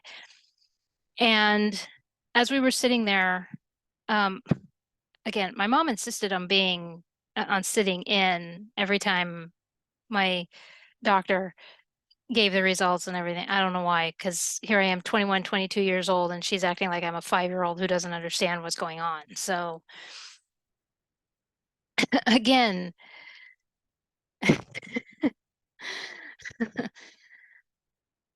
the like I almost feel like she thought that the seizure had completely scrambled my brain. And so because this is something that happened a lot, is that after the massive seizure, I had a lot of people explaining things to me. Like I had people explaining a toaster. It's like, I know what it is and I know how it works. You're the one that looks stupid right now. Okay. And so I don't know if that's what she was doing. I don't know. But this is something that I'm still dealing with, and it's really fucking irritating. Okay. Just because someone has a medical condition doesn't mean that they're brain dead. Okay. Oh, so, but after we were told the results of that particular test, my mom talked about how we were going on this vacation. And my doctor said, well, if she goes into seizure, here's what you do. I mean, he was explaining to her all the things to do in case a seizure happened on the plane, and what to do in a crowded area, like because we were going to Disneyland and medieval times. That was the plan. Well, I was kicked out of the family vacation. To this day, I don't know why. Okay. I don't know why, and I don't know the reason. I don't know how my brother and my dad didn't question that. because I came out of my room to go on this vacation and they were gone.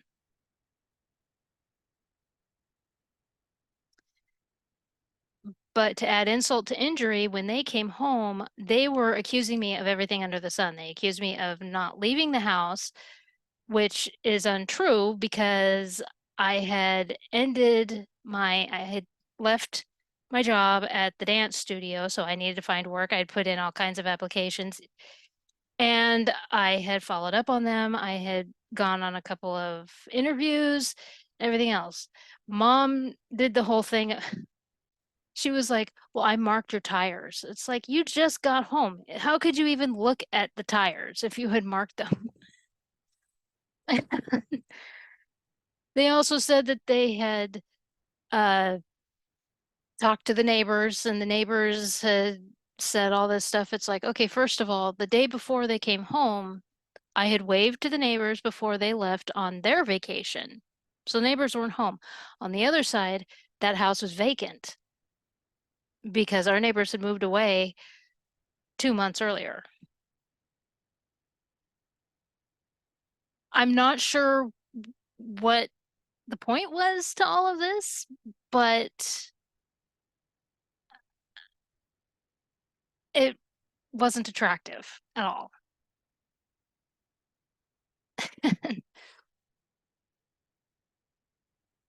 But they don't talk about this vacation a lot. So just keep that in mind. Again, to any family that watches this, I have a feeling that they got lectured somewhere along the line. Uh, um, so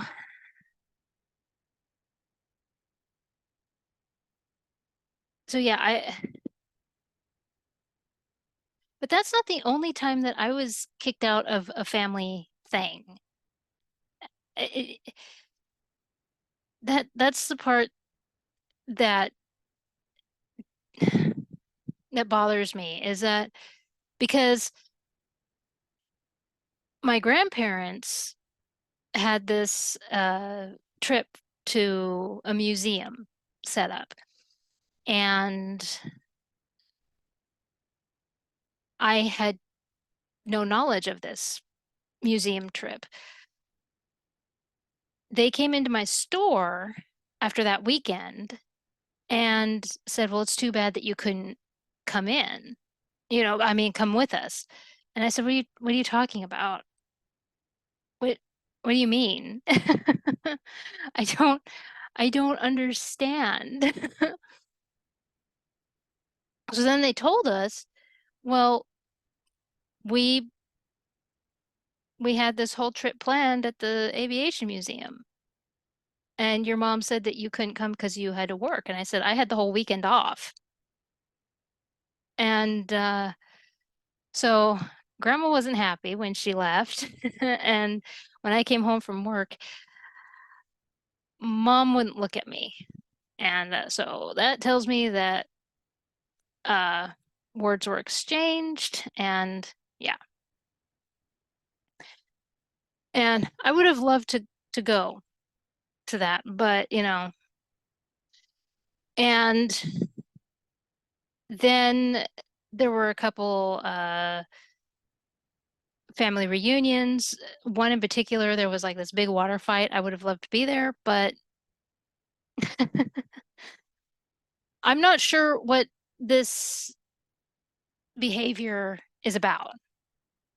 Kicking me out of this kind of stuff, I'm not sure what the point is, but they've already been lectured about it. We've already had our arguments about it. It's done. Okay. This is what not to do. Okay. This Victorian era attitude of putting them in putting them in a room and keeping them away from the rest of the family is nuts because it was it was terrible then. Why do it now? Okay. Because that's what it felt like. Every time it happened, that's what it felt like. And So I don't know. But again, here's what not to do. So so yeah, I was kicked out of a family vacation. Didn't make sense. Now, if you remember, I said that mom and dad had access to my bank account before the seizure happened. They still have access in 2005. They don't anymore. And I mean, when I tried to move in, I believe it was 2007. So I was going to move to California. In fact, I did for a short time. I had no intention of moving back, but I had to for reasons. And I tried to shut down my bank account. I was actually escorted out of the building for being hostile. I wasn't being hostile. I was asking why I couldn't shut down my bank account. It was my bank account. They wouldn't even give me all the money that was in it.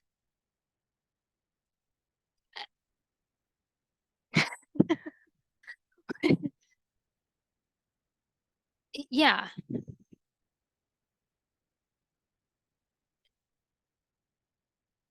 It, mm.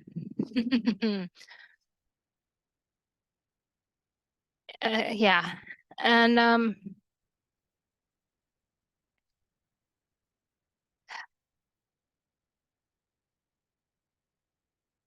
so that happened. When I finally shut down the account, because, okay, you have to understand that given all the stuff that I was dealing with, trying to find work, being discriminated against, losing friends, trying to have a dating life, everything else, I didn't want to believe that my parents uh were doing this kind of thing with my money. I didn't want to believe it. And there were times that I just completely forgot that they were on my bank account. Okay.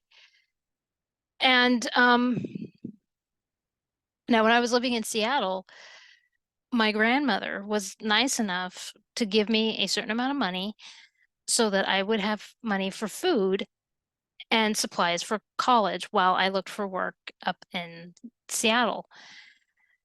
And there were a couple times where the money didn't make it into my account. Mom had the responsibility of putting it into my account since she had access to my account and the money didn't make it into my account. And there were arguments about that. And when the account was finally shut down, I caught mom taking $300 out of my account. She said that I had to pay a bill. She never showed me evidence of this bill, and she never put the $300 back into my account.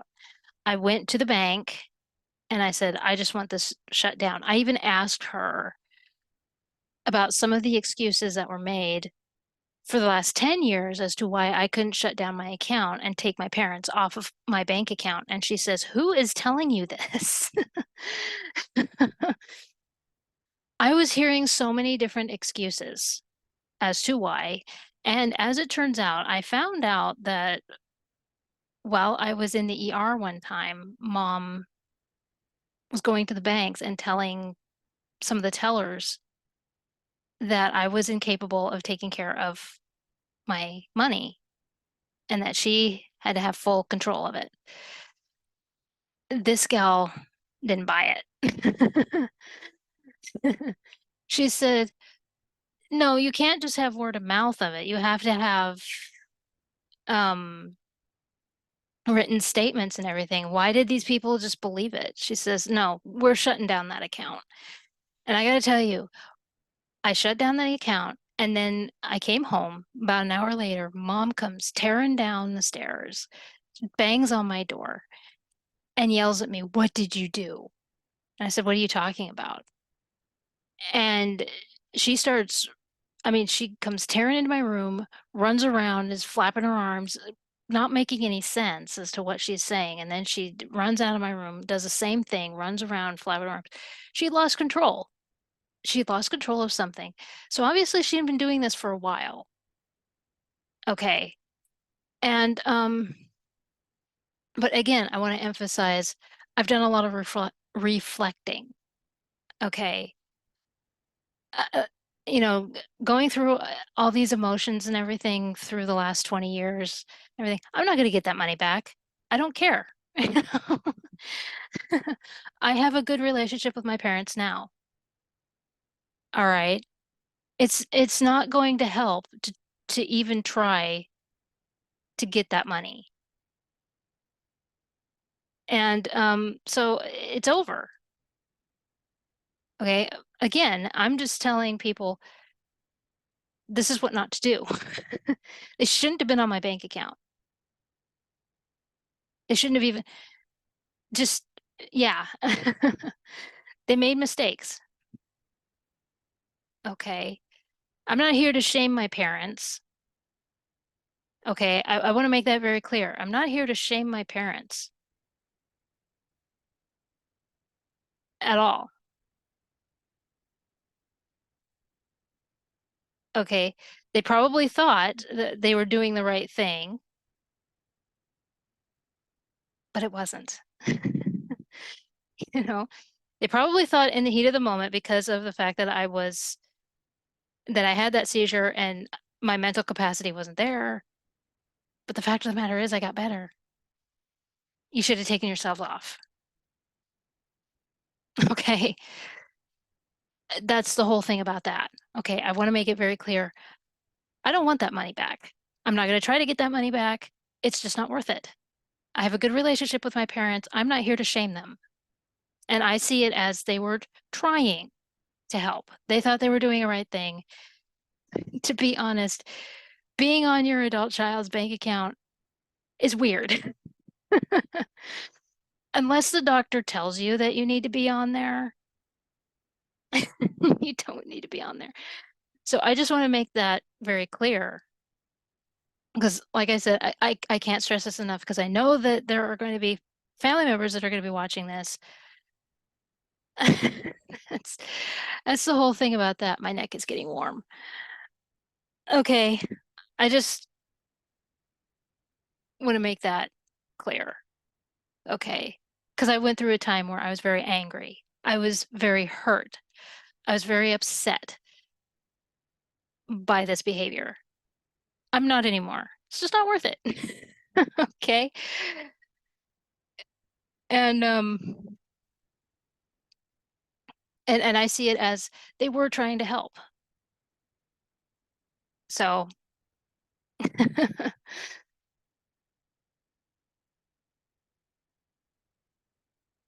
because again, this was very traumatic for them.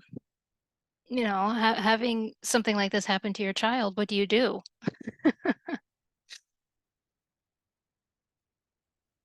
And and speaking of kids, I do want to point this out because oh my gosh, this was something that I had to deal with. So okay, I've said before on this channel that I have like 1,000 cousins and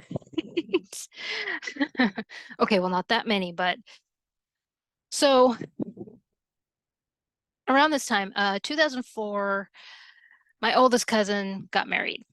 Okay, and then it was kind of like after that, my other cousins were getting married and everything, getting married, settling down, having families and everything. And people were starting, the family, especially mom's side of the family, not dad's side, because dad's side understood what I was dealing with, but mom's side was all up in my business telling me, hey, you need to get married and you need to start having kids.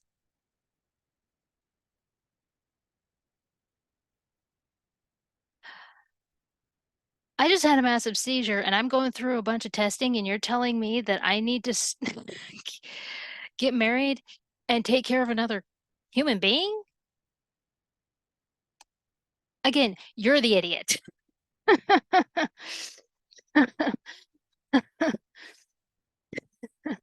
Let's let's backtrack here and think about what's going on at the present time. That made me so mad. That was really bothering. And you know what's funny to me is that there were family members who were actually disowning me over that,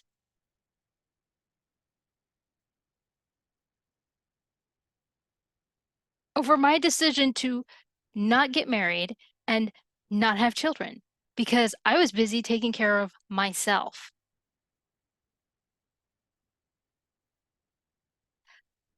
Well, I got news for you. As Bon Jovi says, it's my life. All right. I'm not gonna do what you say.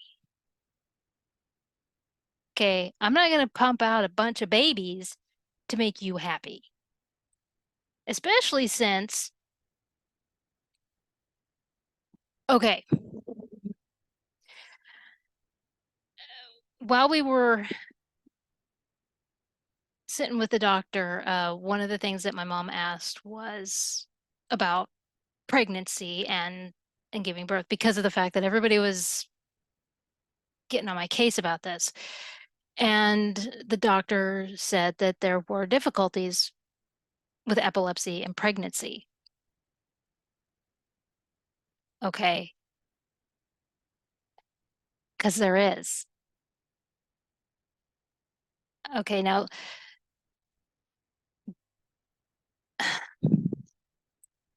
there are women who have epilepsy who have healthy babies. And there are women who have epilepsy have who go through the pregnancy just fine, no problem. But here's another thing to understand about epilepsy is that epilepsy has levels. Okay, I'm on a violent level. My seizures can kill me. Okay, and because of the level, my pregnancy could be very, very difficult. It could be traumatic. Okay,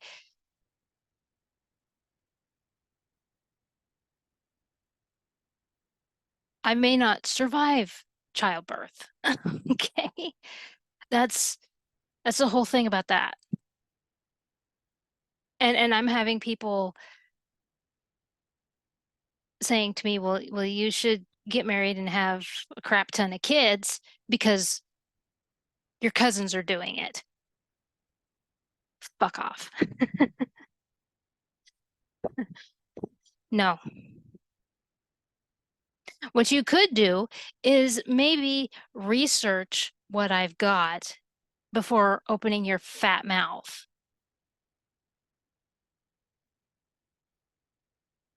Again, I felt like I wasn't heard. This is the part that I can't understand it. It's like I figure, well, it's her problem. She's got to deal with it. People don't research the thing. It's like, people are telling me to have kids, but they don't research the fact. First of all, it's like they're on another planet, not realizing that, hey, you know what? She's being tested. She had a massive seizure. She's being tested. She's going through all of this stuff.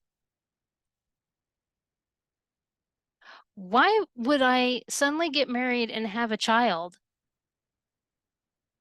at the same time? But it's not just the pregnancy itself.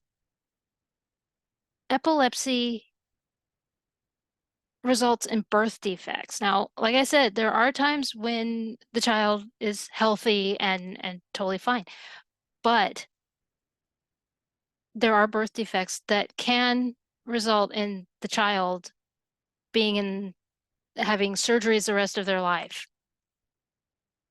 You think I want that for a child? No.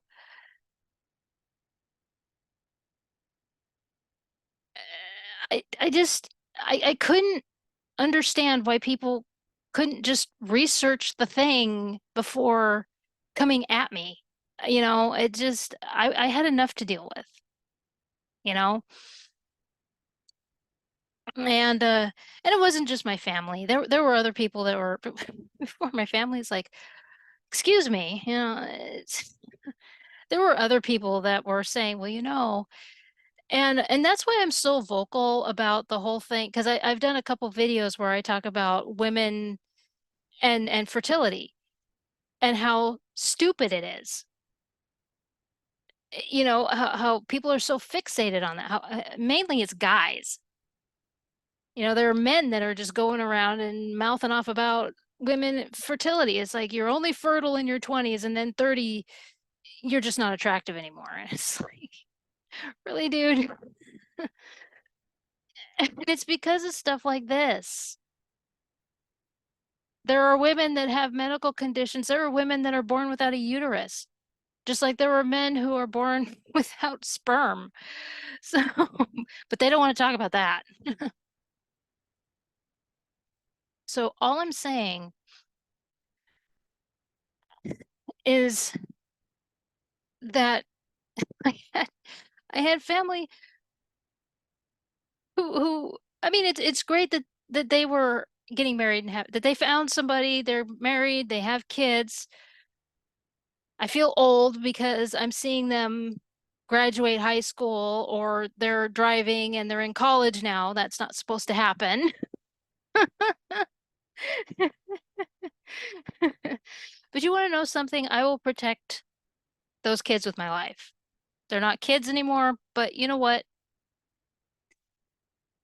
I mean, that's as close to kids as I'm going to have.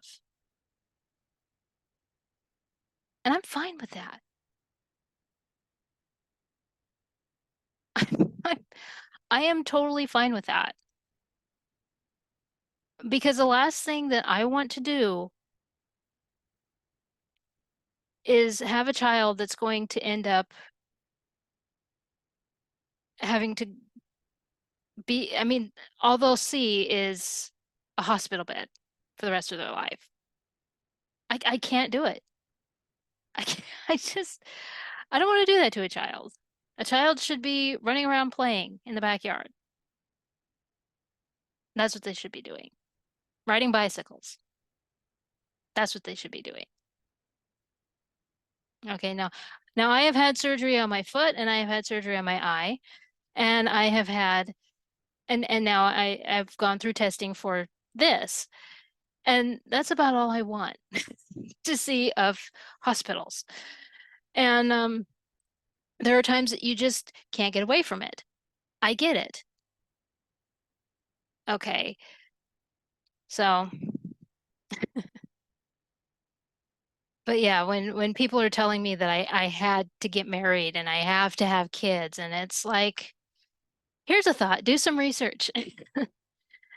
And it reminds me of that Green Day song, She Screams in Silence. It's like so many people were telling me to do things, and at the same time, I was researching my medical condition, and it's like, I can't do this.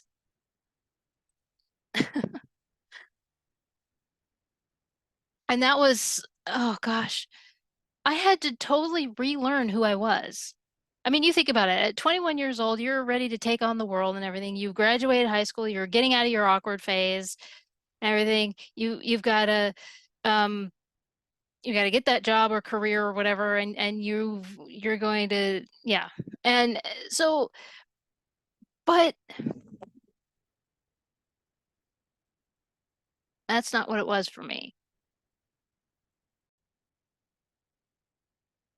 So if you think about it,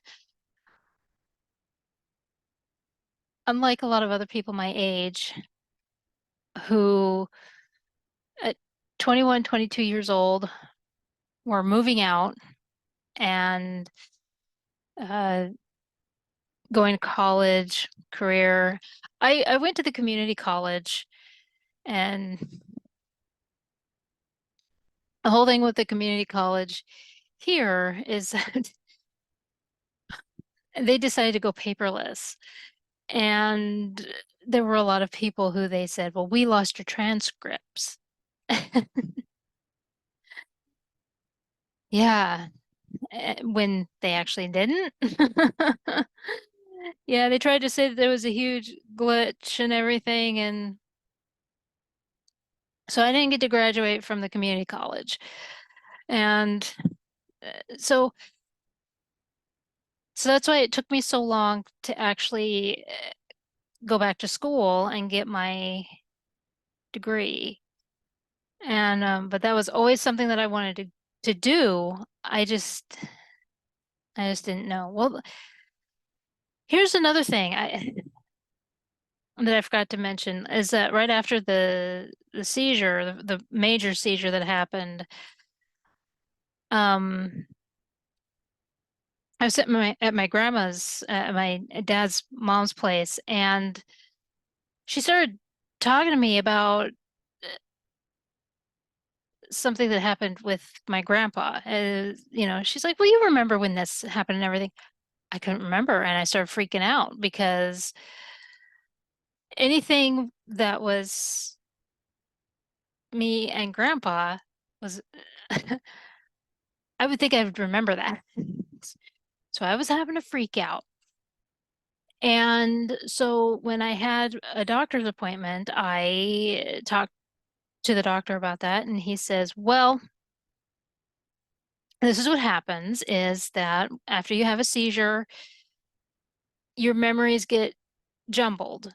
And so it happens with a lot of people, and your memory should come back. And later on, when I talked to my neurologist, I was told that I have that memory loss is a side effect to epilepsy. And I have had people try to use my memory loss against me. It's bad enough that I'm trapped inside my own body. Okay. But seriously, cut the shit on that. All right. I mean, I've had so many people where they will say and do things, and then they try to say that it never happened.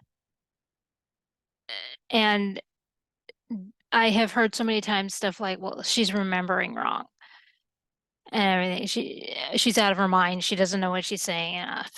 I've heard it all. And again, you're the one that looks stupid, right? Uh, oh my gosh. Um, but here's the thing is, again, you do your research because there are people that they keep journals of their memories and everything. I used to keep a journal years and years ago. I think I was still in high. I think the last time I kept a journal was before I had the massive seizure, and then I just quit. I wasn't doing very well with keeping the journal, so I just quit. I just I just wasn't interested anymore. But there are people that their seizures are so bad that it takes chunks of their memory. And so I feel very lucky that I remember as much as I do. I mean, I can remember as far back as when I was 3 years old. There are bits and pieces that I don't remember. And I mean, like I said, I to this day I can't remember the day of the seizure except for everything that I said earlier. But I mean, like, there are things that I talk about all the time, and there are people that will act so disinterested in what it is I'm talking about. But this is important because there are people with epilepsy, people who suffer from seizures, and that seizure could take everything. So when I'm talking about something like this, don't be a dickhead and don't listen. Because when I'm talking about a memory that happened when I was 3 years old, if by chance, now my last seizure was 13 years ago, 14 years ago, I think at this point. If by chance I have a seizure for any reason at all, those memories I, I may not have anymore. So yeah, I consider myself very lucky to still have the memories that I do, because the what grandma was talking about, I don't remember. I just I don't. And and it doesn't help when you get very upset with the person. Now, at the time, grandma was getting really frustrated with me because I couldn't remember, but she got, when more people were explaining to her, she became extremely supportive of what it was that I had and everything. And especially when, because of the fact that my uncle, her son, has what I have, he sat down and he talked to her and explained to her, and then she, and yeah, so, but at the time she was getting really upset with me, and it's like and but I think it's one of those things where, for grandma especially, you don't want this kind of thing happening to your grandchild. And but yeah, it was frustrating at the time, but not anymore. No, she was very supportive. And but yeah, I remember her talking to me about that, and that was something. A side effect is memory loss. And so all the memories that I am able to remember, I consider myself lucky that I am able to remember that. Yeah, my last seizure was 13 years ago, and that last seizure was actually a stress-related seizure because of my boss. Yeah, let's talk about that. My boss, well, she was my manager actually. She was a store manager at the shoe store that I worked at. And come to find out that she was actually exposed for embezzling. Because what she would do is that I would come into work and then she would just leave. And yeah, but because she was actually supposed to be working from like 9 to 5, and she would work 9 to noon. Yeah, one of those people. And but I mean,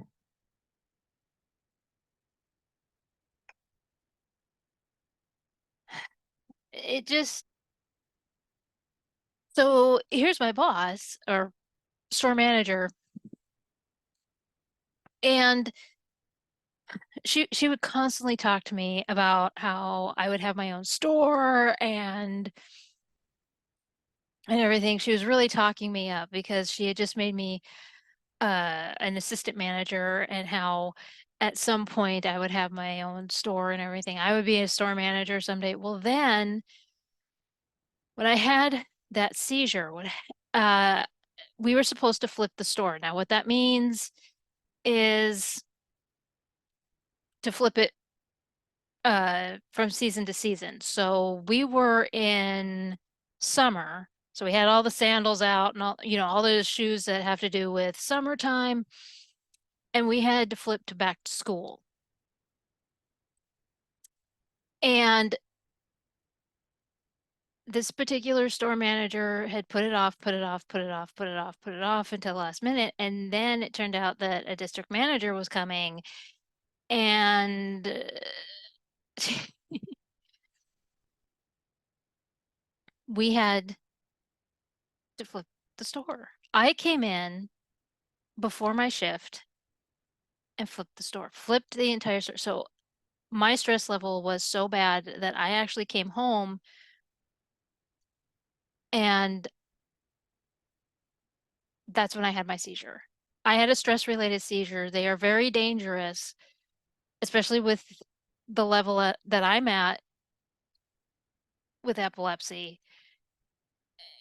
It scared my dad because I was laying there on the couch and figured I would um, sleep until it was time to go to work because I didn't have to go to work until noon, actually. And so here I am. I had flipped the entire store, put all the stock out and everything, something that should have been done a long time ago, was not done. And I have this seizure, and it scared my dad. That was the first time he had ever seen a seizure in progress. And so he witnessed a violent seizure. And so, and that was my last seizure. Now, I have had light sensitivity seizures. I have had um, just, there's just several different kinds of seizures. And, but that one was really, really bad. And, but I just remember that when I came back, okay, I had done her job and she stopped talking about how I could run a store and everything. I would have my own store and she was talking me up and everything. Now, I moved down to California because that was before I moved to California. And so I moved down and she told me that she would help me transfer. So she was going to get in touch with a store down there. She didn't do that because when we went to because I didn't have my car down there, so my roommate drove me over there, and it turns out that my store manager did not get in contact with this person. They actually had to call the store that I worked at in Washington State, and it was a mess. So when I came back, because of what she had done, because of the fact that she failed to transfer me, and because of, I guess that she had been threatened by by the store manager down in California, she took me back to save her butt so that corporate wouldn't come after her. Yeah, there was something that happened there and everything. And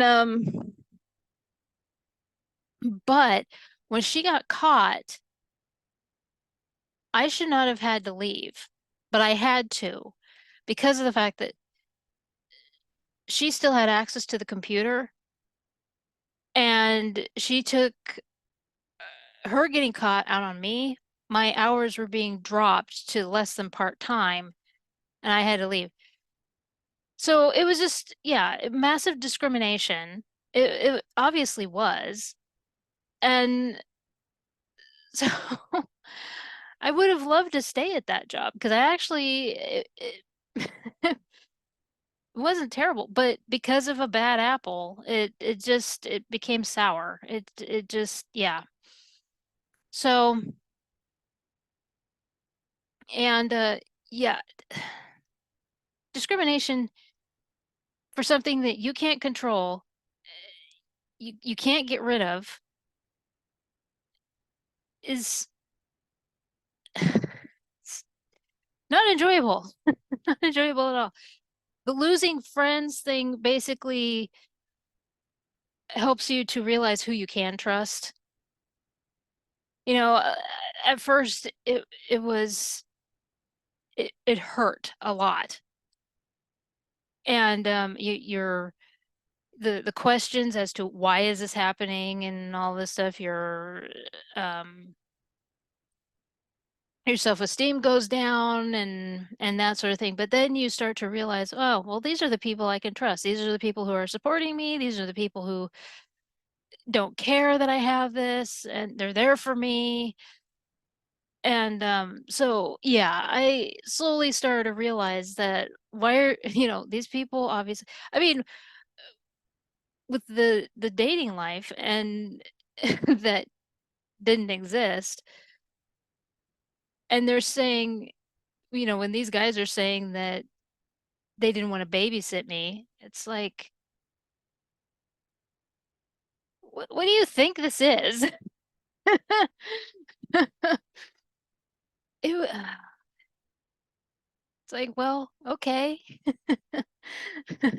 I'd rather date an adult than someone like you, so yeah, yeah, it was not easy uh going through all that. Well, then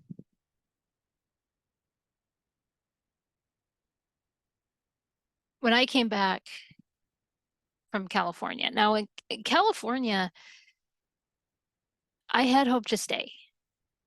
I had every intention. I didn't want to move back, but there was um there was an issue with filling my medication. I went for a week and a half without medication. And my roommate was my best friend since middle school, and she stepped up to the plate and took care of me. I was having seizures. I remember waking up and I had vomited everywhere. I mean, there was vomit in my bed and on the floor. And she helped me do laundry and clean up and everything at the same time that she is working. So she would come home from work, check on me, and everything. So this was one of those moments where I had to be in the room because me wandering around the house, I could hurt myself. So it was better that I stay in my room and just be there. So I pretty much did a lot of sleeping. Yeah, the whole issue was to this I don't know what was going on because the way that the pharmacies worked was that you just give like a because I was with Walmart at the time and they told me here that I just go to the pharmacy there, give my information, I should be in the computer and everything. That's what I did. I went to get a refill and they refused to refill it. I even contacted my doctor, nothing. They said that they couldn't refill it. And the doctor, I could hear him on the other line saying, she needs this. Refill it.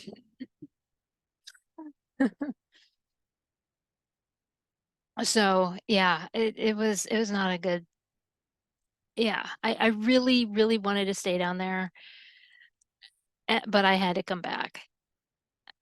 I mean, for my own safety, and I appreciate that my friend Michelle took care of me, but there was nothing else we could do. I mean, the worst is, I mean, they were filling it. So I came back up, got my job back at the shoe store, and worked there for uh, another year. Well, a little less than a year, I think a few more months. And well, then it was 2009. So let's talk about 2009 because this is what happened is that this last April, I wanted to have a meeting with my doctor, with the neurologist, and my parents because I know that my parents are not keeping themselves educated on my epilepsy. And because there's a lot of things that they just don't know, and they should. Because there have been times where I throw out there something important. I mean, yeah, we all know that light can trigger a seizure and this can trigger a seizure and that. But when I mentioned that my menstrual cycle could trigger a seizure, my mom just stared at me and wanted to change the subject. It's like, you should know this. There are certain foods and certain smells that can trigger a seizure, and they don't know this. Okay, I would think that my health would be your first priority, not going on a vacation to the beach. Okay. So we are there in the doctor's office. And once my mom and dad figured out what was going on, they wanted to get out. Okay. So they start bringing up 2009, and we're trying to get, once my mom figured out that the doctor was concerned about something that happened in 2009, she kept bringing up 2009. It was like, okay, so they're like just chanting about 2009, 2009 is 2009, 2009.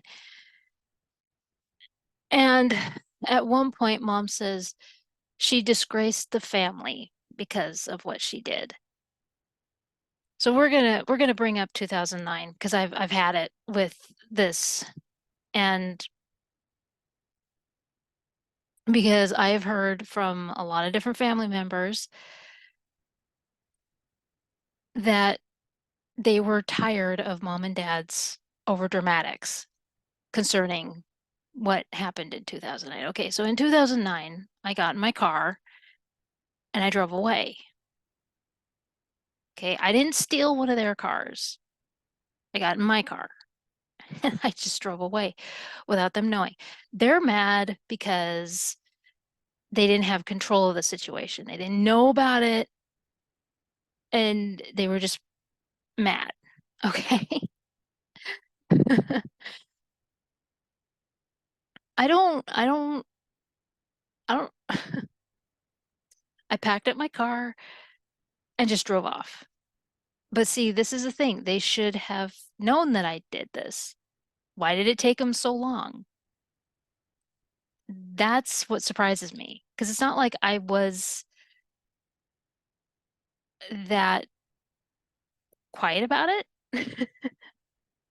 Because they were home when I did this. Okay. So yeah, a 28-year-old, an adult person got in her car, packed up her car, and drove off. Okay, it's not like a teenager stole her mom's, stole her parents' car and did some joyriding and crashed it. No, that's not what's happened. Okay, that is not what happened here. Okay, I got in my car and I drove off. First of all, the place that I was working at the time, my boss said that she was going to call the sheriff on me. I tried to talk to my parents about it. They ignored me. Again, she screamed in silence. Okay, mom was busy talking about my brother and something that he was doing. Dad once again went off about benefits. I had already told him that this particular place that I was working at, I couldn't apply for benefits, and he was just droning on again about that. So they weren't listening to me yet again. I had had it. I snapped. I got in my car and I drove away. I just decided, you know what? If nobody's going to listen to me here, I'm just going to leave. Plus, I was scared because my boss had said that she was going to call the sheriff on me because apparently I was stealing stuff from her, which was a cover because about a month later, she and her daughter were found stealing from other stores in the mall. So, yeah, it was a hollow threat, but I didn't know that. Okay. So I drove across the states. All right. In my car. They didn't know what was happening. All right. It's not that deep, folks. I don't know what mom and dad have been telling people, but I can tell you this. I sat down with grandpa. I used to go and visit grandpa, mom's dad. I used to sit down and talk with him and we would have lunch together or something, at his place and everything, and we would just sit and talk. And he told me that when he found out what I actually did, because we talked about 2009, and he says, "Well, your parents talked like you just were super destructive." And he says, "So it's not like you set fire to something." And I said, "No, I just got in my car and I drove." And he says, "Really?" Oh, I mean, and this is the other thing about that. Okay, so mom said that I disgraced the family. Okay, we're not the Rockefellers. Okay. I don't know why mom insists on acting like we're like this. We're middle class. Okay, if that. All right. I was an adult person who got in her car and drove away because mom and dad did not have control of the situation. They're flipping out and they're making it a bigger deal. It's like this huge scandal where there is none.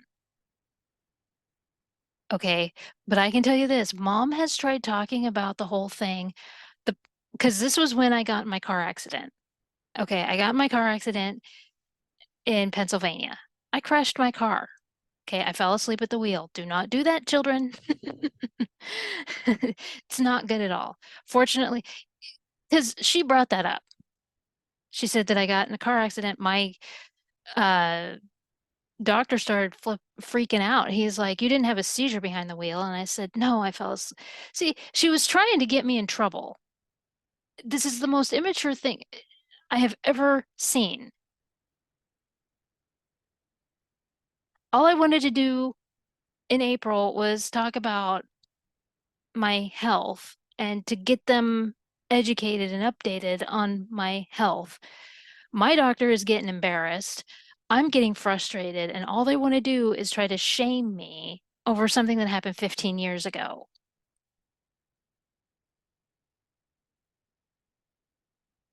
Let it go. 'Cause I've had it. Okay, yes, I drove away. I got in a car accident. My back is destroyed, as you can see with me hunched over a lot of times in my videos. Okay, I don't know what to tell you. But to say that I disgraced the family, that's a little horse shit. I did not disgrace the family because half the family doesn't even know. Okay, when I got in the accident, the patrol officer called my mom and actually lied to her about what happened. I was sitting in the back seat of his patrol car and he was being a dick to everybody. Okay, he was being an ass to the two people who sat with me. Mom has this gift of talking like she was there.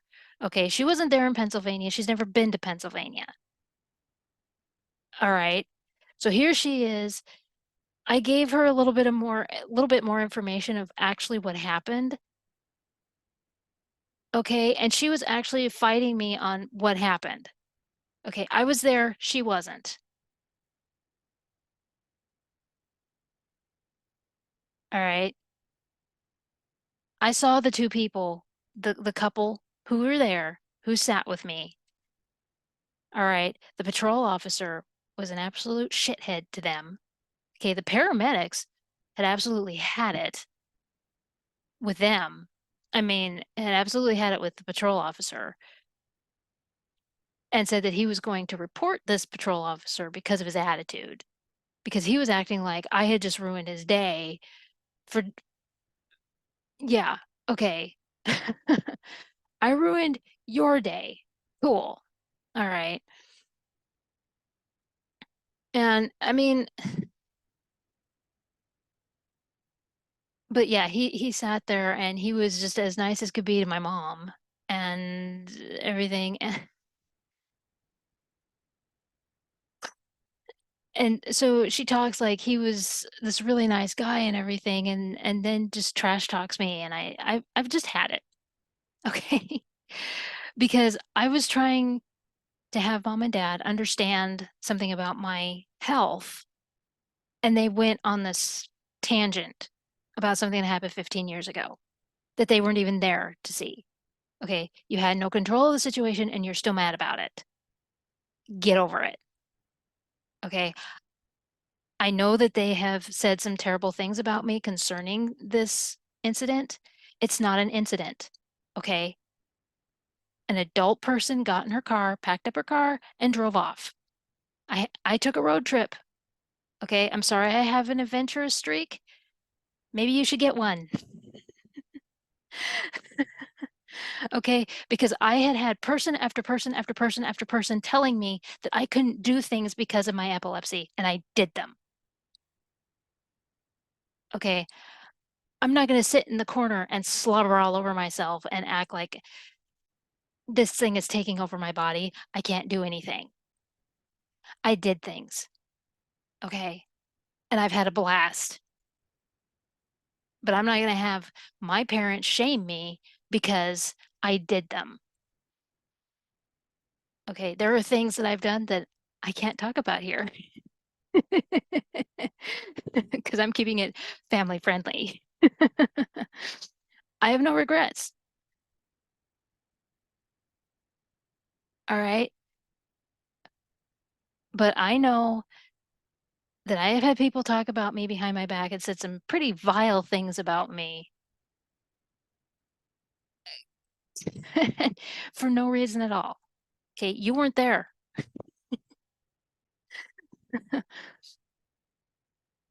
Okay. I was escaping from somebody who tried to rape me. That's the reason I fell asleep at the wheel. I had been driving for 3 days straight, no sleep. I do not recommend it. Do not do that.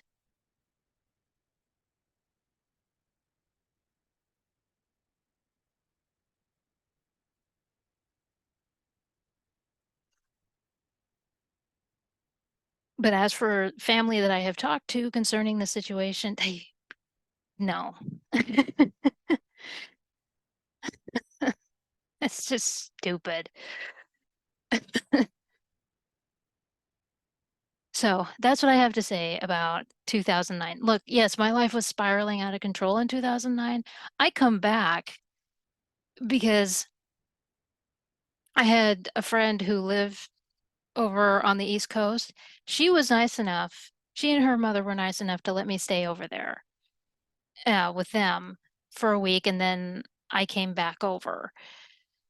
And my mom, because I didn't have a car, because I crashed it, and my mom, because she was so angry about the whole situation, decided that she was going to take control again and basically just decided that I was going to do things her way. Now, there was a place that she wanted me to go to before, and it was like that place, it was a place where they were supposed to help you find work. It didn't help me find work. She drove me there even after people told her this place doesn't have a good reputation anymore. But she didn't listen.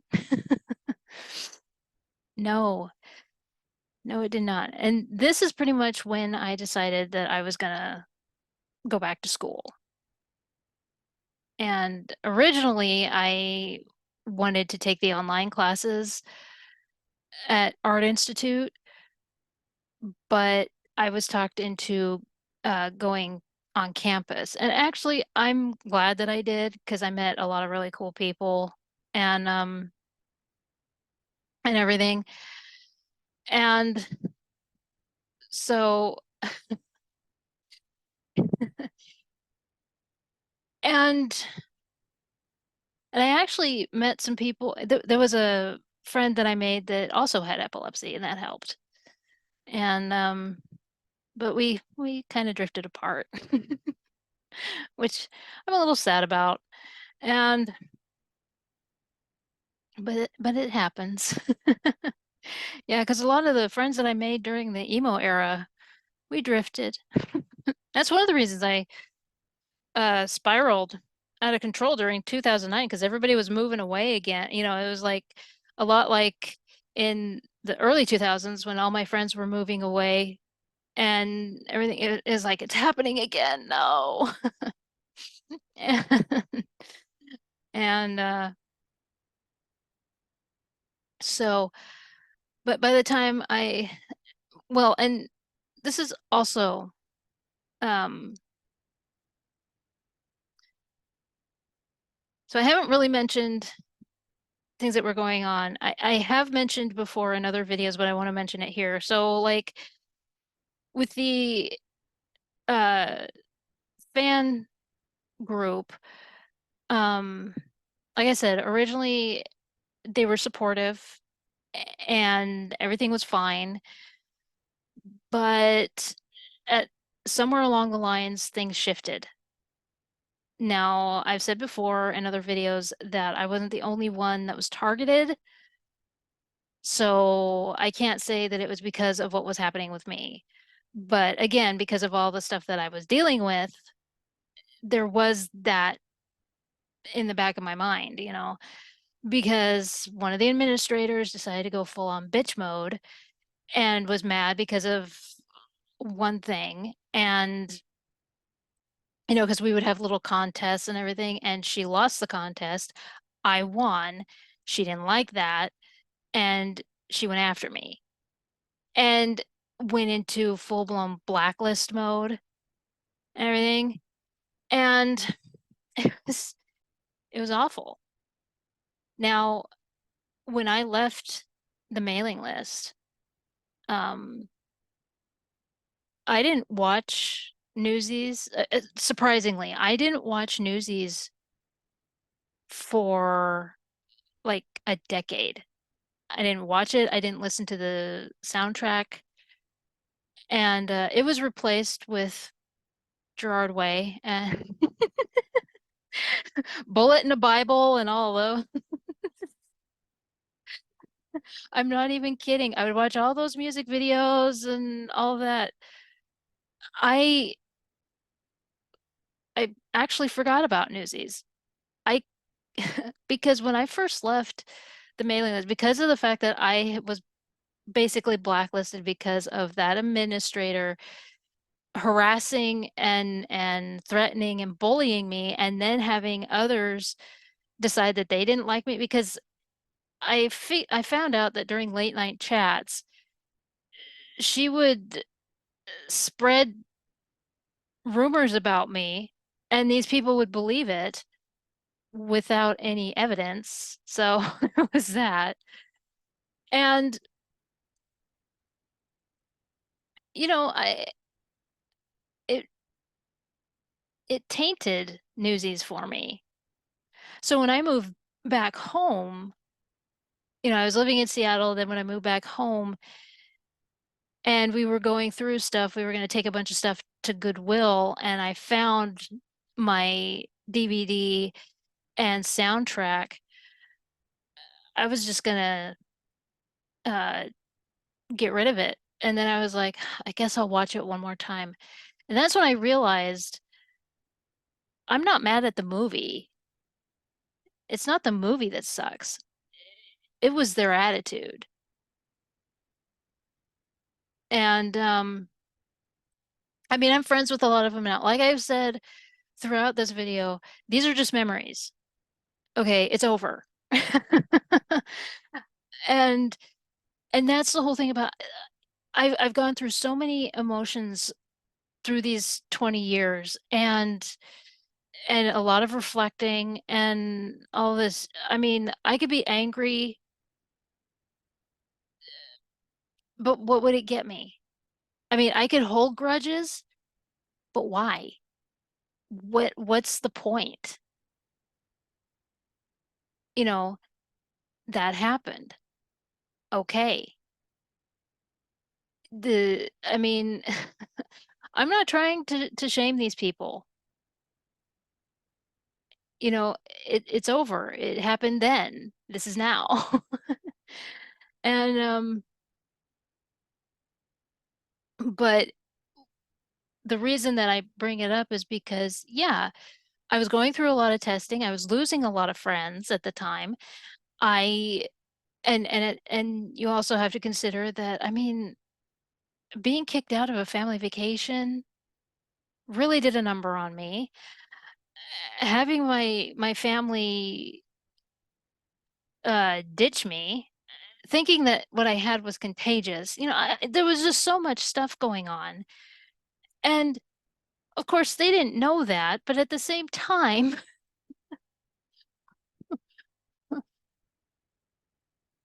why are you believing somebody and not questioning? There were people that were, I do know that. So, yeah, so in the back of my mind, yes, I thought that it was because of this. I mean, I was only 22, you know, still pulling out of the awkward phase, you know, and all of that. Um, Now I did go through a lot of abuse. I thought I was in a relationship. It turns out it was just it wasn't a relationship at all. And I don't know. I mean, there's a lot that's been blocked out, but I escaped. I mean, it was just a lot of uh I was nearly tortured mentally. That's how far this went. And I escaped in 2012. I mean, the thing to understand is a lot of the stuff that this person was saying to me was one minute I um I was a comfort to this person. The next minute it was like, well, I just can't associate with someone who is a tweaker, which was referring to my seizures. And I said, well, I haven't had a seizure until as long as I take the medication, I'm fine. And I mean, it was just this whole thing of how I'm just not good enough. You know, I'm broken and I'm damaged. That was the whole thing. And I said, well, why do you even bother with me if I'm, you know, and it would be the whole thing, well, because you're a comfort, you're fun to talk to and all of this stuff. And you know, it was just this whole back and forth, back and forth. And hey, all right, yep, it's a new day. I didn't have the energy to put on the eyeliner this time, but you may hear maintenance outside, and so hopefully it doesn't distract me too much.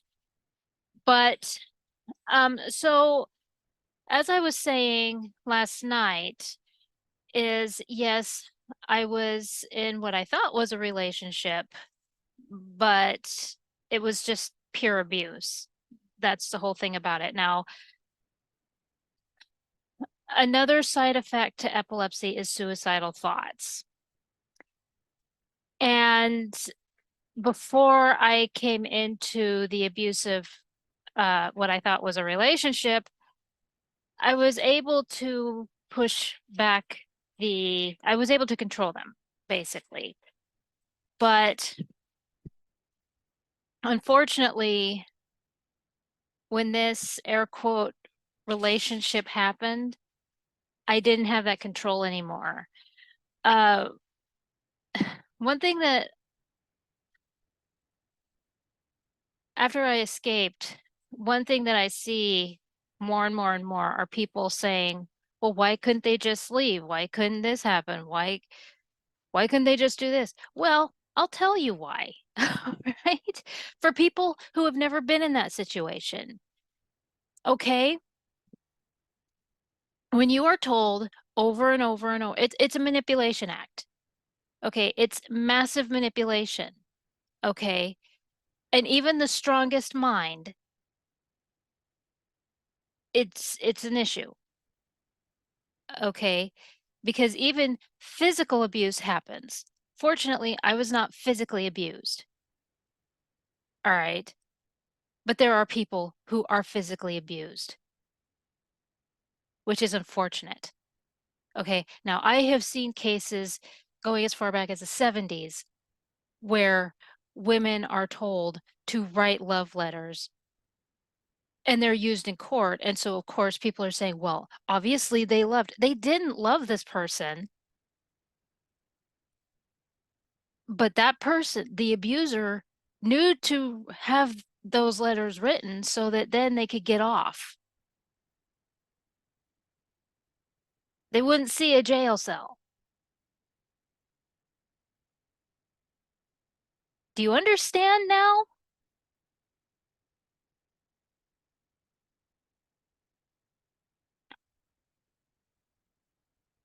Okay, it's the mental gymnastics and the mental abuse that goes on where you are constantly told nobody loves you, your family hates you, I'm the only one that can tolerate you. Without me, you're nothing. And when you hear that over and over and over again, you think your only chance of survival is with this person. And your only chance at love is this person. You think that this person loves you. I did.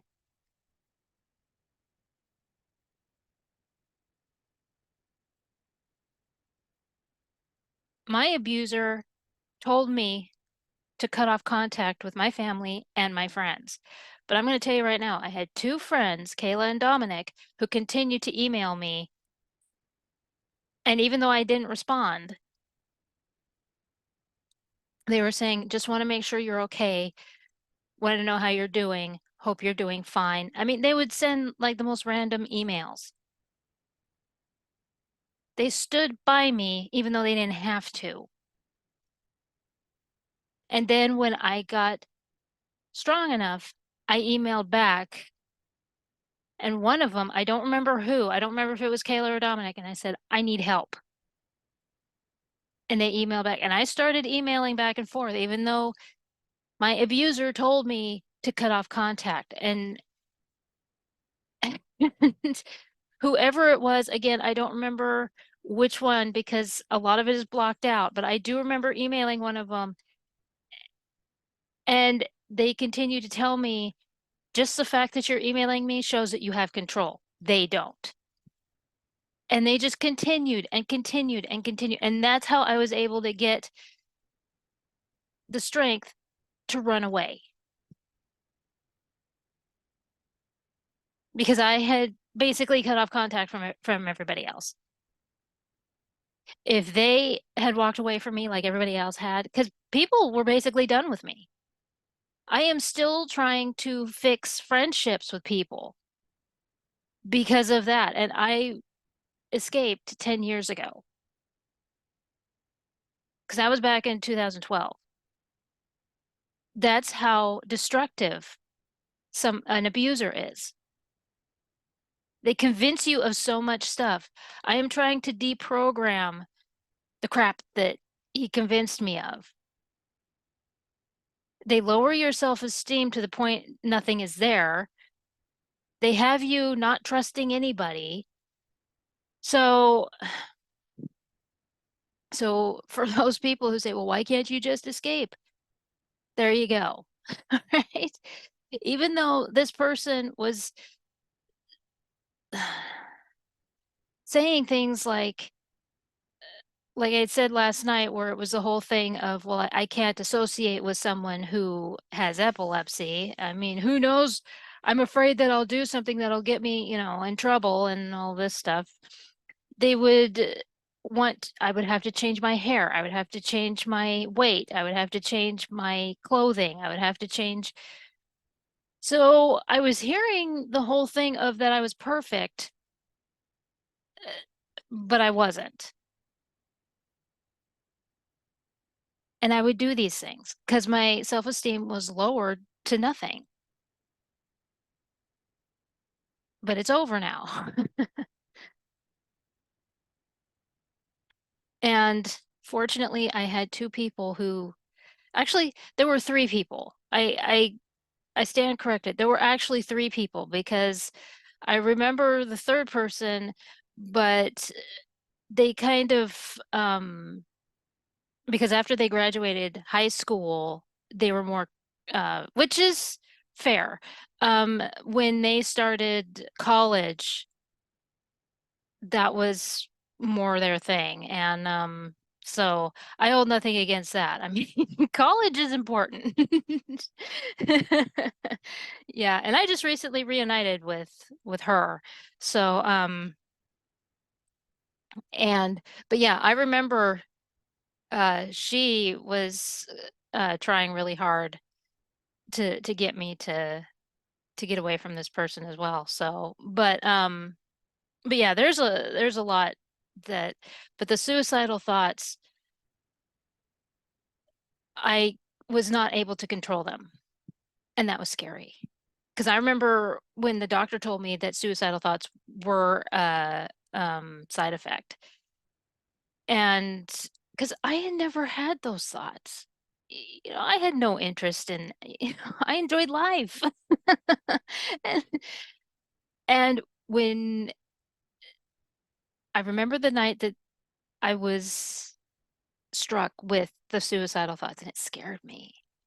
It absolutely scared me. And it took a long time to control them. And I was able to control them to the point I didn't even know they were there. I mean, like even now, I don't know that it's, and every once in a while it creeps up, and so there are certain triggers where they come up.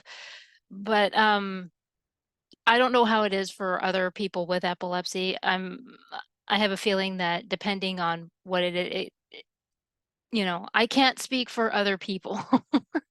I just know for me, I was able to control and all that. But but yeah, when I was in that, I mean, like I was very suicidal. I was very depressed. I was at the point of just giving up because of how bad the abuse was. And yes, I did try to take my own life more than once. And I'm just going to tell you right now, there is help.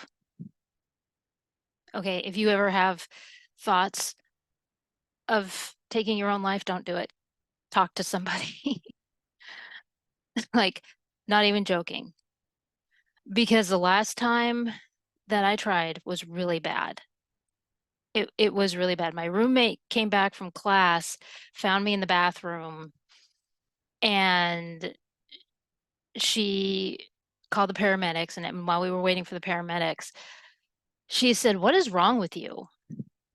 She says, "You're the weird emo kid at school that everybody loves." She says, "Do you really think that we don't want you around? Because we all love you."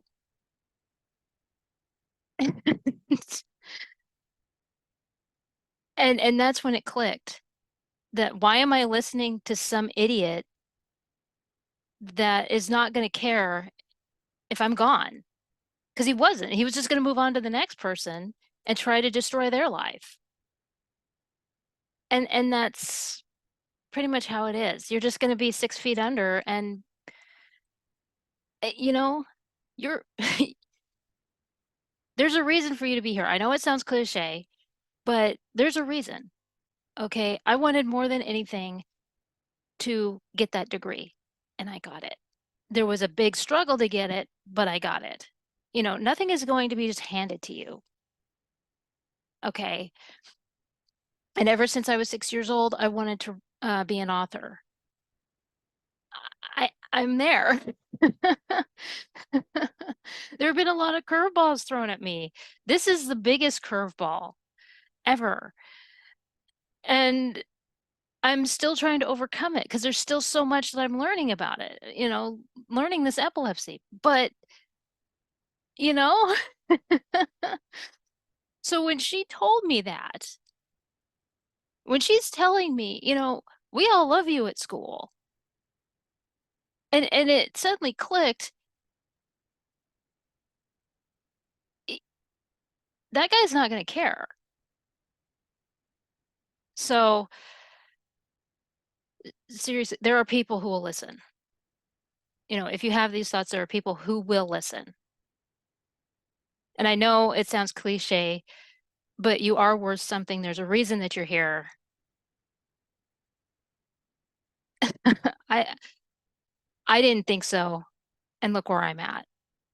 So, and there are so many others with who have been there, where it's like they want to give up and they don't. So, um, don't do it, please. You're worth so much more. Um, so yeah, suicidal thoughts, and that was a tough one. Trying to overcome them when but like I said, I escaped. And so just in the past 10 years, I mean, like the first 10 years were the worst with all all of that stuff. But in the last 10 years, it's been pretty easy going. I mean, I started my business and pretty much established myself with the colorizing and everything else. And this is the part where I pretty much slow down from my adventurous life. and, and because of what I thought was a relationship, I've been enjoying the single life. I had a relationship last year and it didn't work out. Um, I will say this about my ex. I mean, we knew each other for 15 years and it was just a case of um we're better off friends than because I really can't. We're both very stubborn. Okay. We know because of the fact that we've known each other for so long, we know a lot about each other. And I think that that can work against each other. There are people that have known each other since childhood and they end up marrying each other and that's fine. But I think for the two of us, because we're so darn stubborn, it's just it's not a match. It just isn't. And I think for right now, we need to be apart and we need to uh yeah, we need to be apart for right now. And you never know. For now, I will just enjoy being single because I can do whatever I want. But it's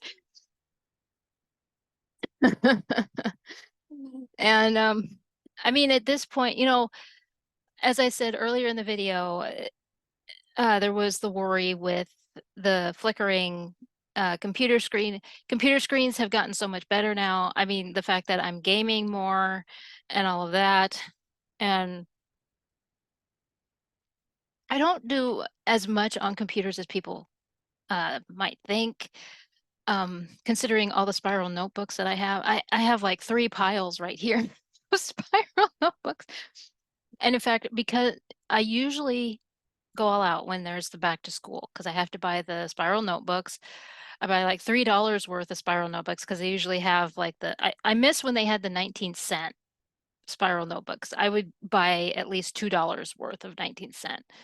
And but they don't do that anymore. They do the 25-cent. And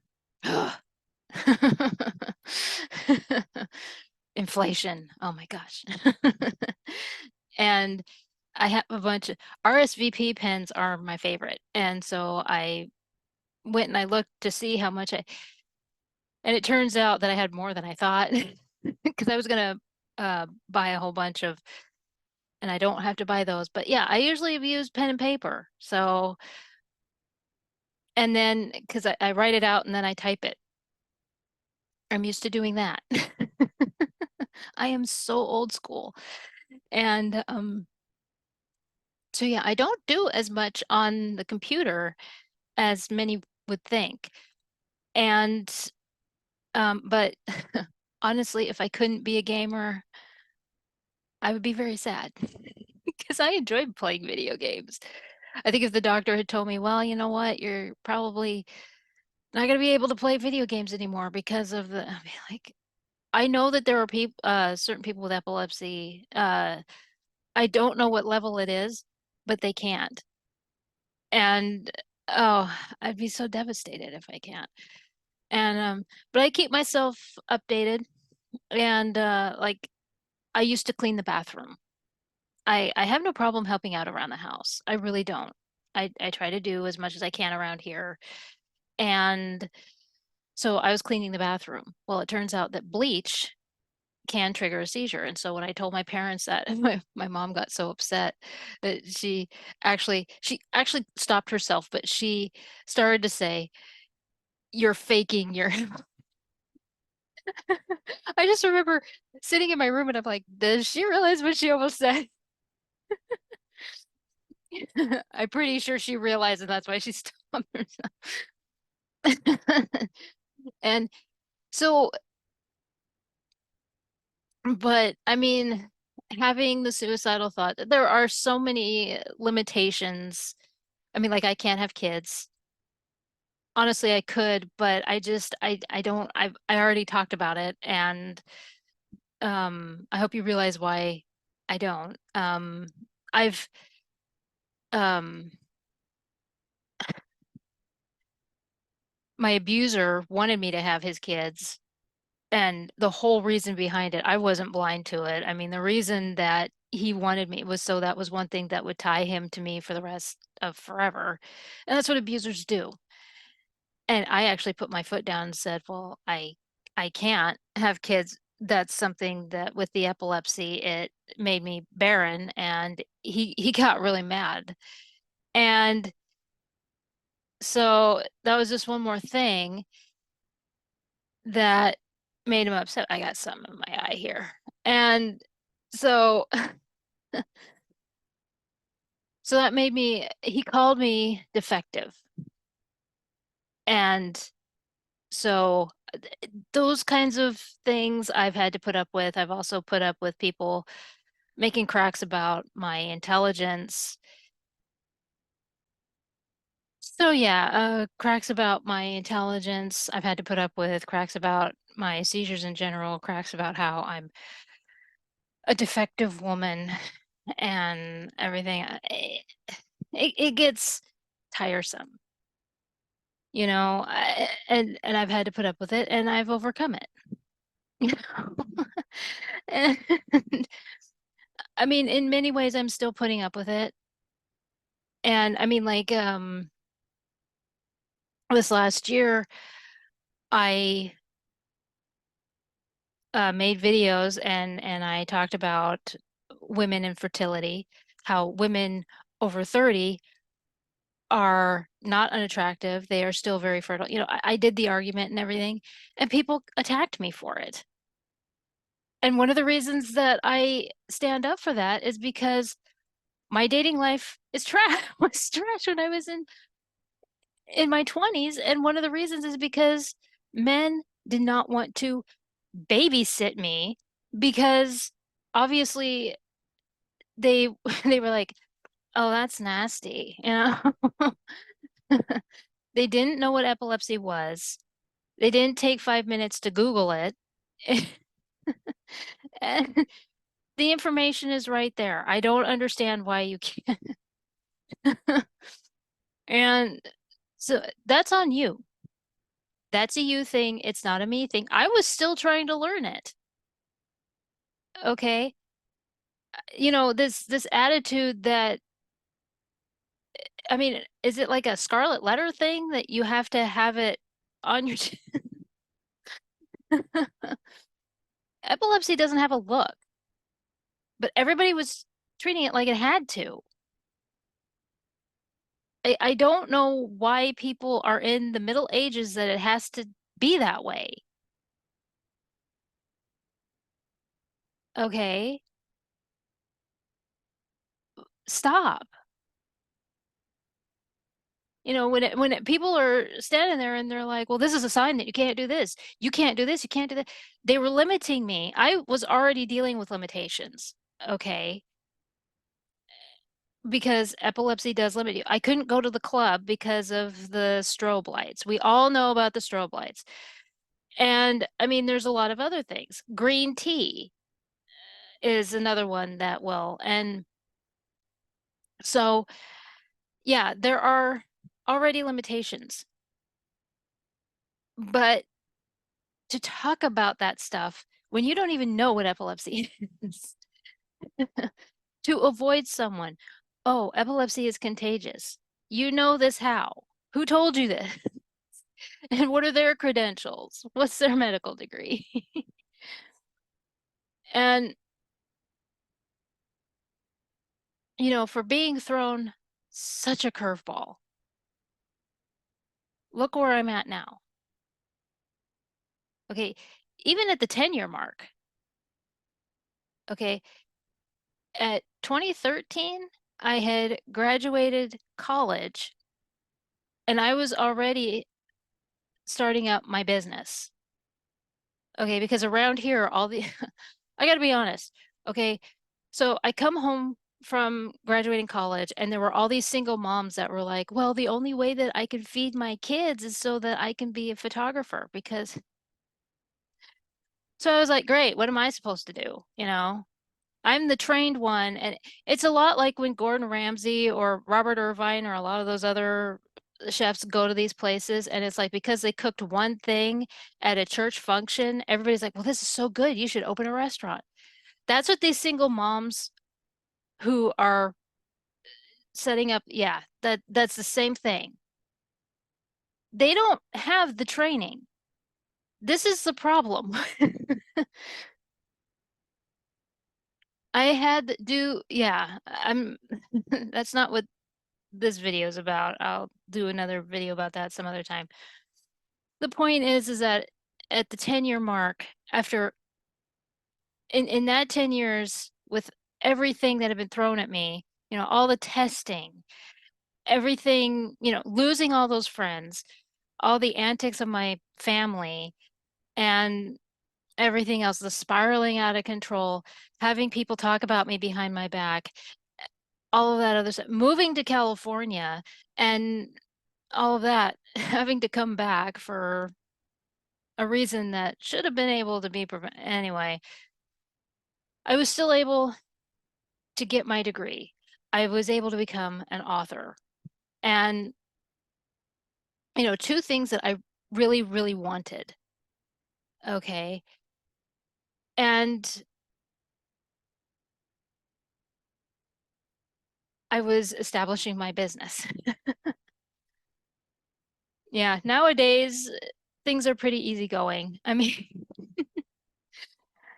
the one thing was the pandemic. I had people yelling at me about how I needed to get the vaccine. Again, do your research. Okay.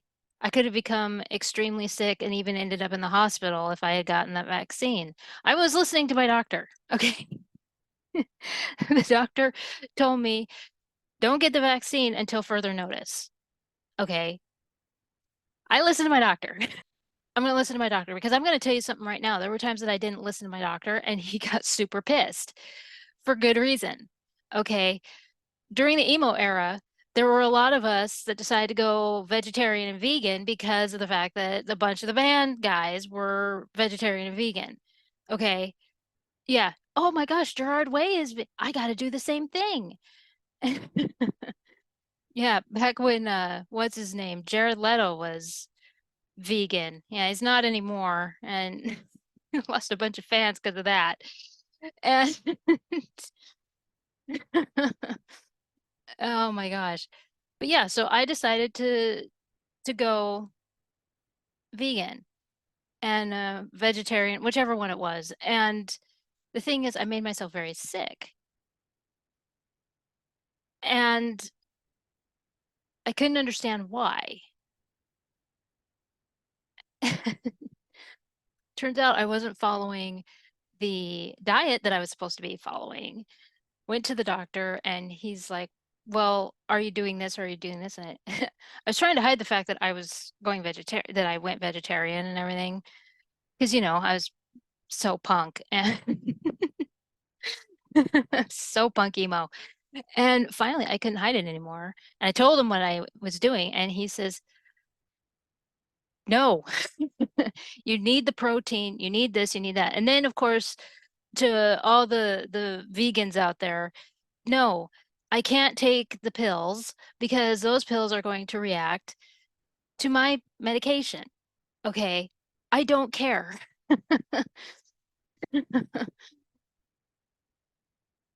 It's great that you're vegetarian, vegan, and you tell everybody on on the planet.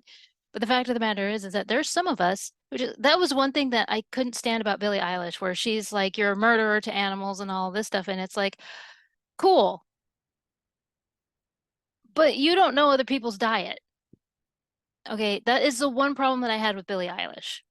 Okay, it's great that she's a singer. I can't be a singer. It sounds like it sounds like cats being tortured, but the fact of the matter is that that's a problem when celebrities do that. You don't know my diet. You don't know what I have to do to take care of myself. Stop. Okay. Because then they get other people into it. They get their fans into it. And so other fans are attacking and they're like, well, you need to do this. You need to do this. You need to do this. And it's like, no, you know what? I'll do what my doctor tells me because he knows what I'm supposed to do to keep myself alive. And that's the only problem that I had with Billie Eilish was that she's getting on stage and she's saying this stuff. And I know that there's other people who are doing the same thing. I never once heard Gerard Way say that.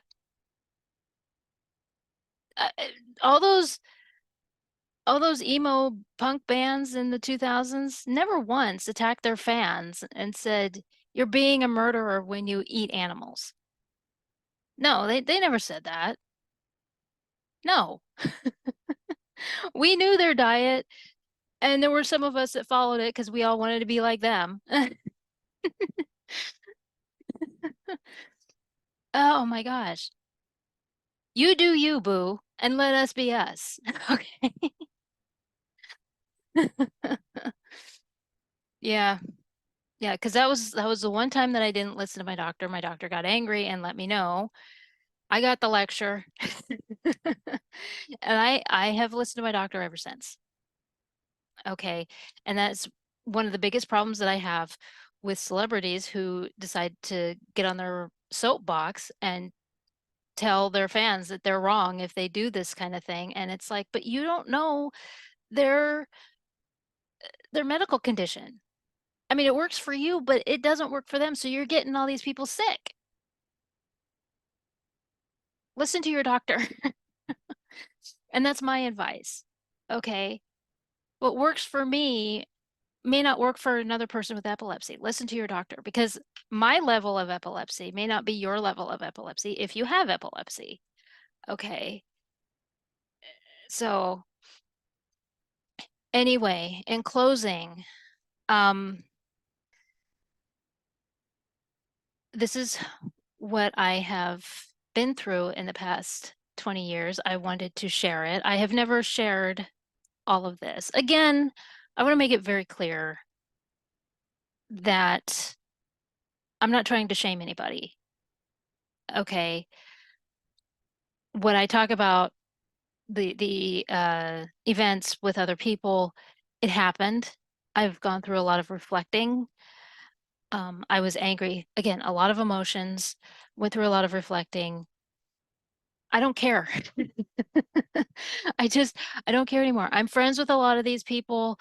My relationship with my family is the best that that it ever has been. These are just things that happened.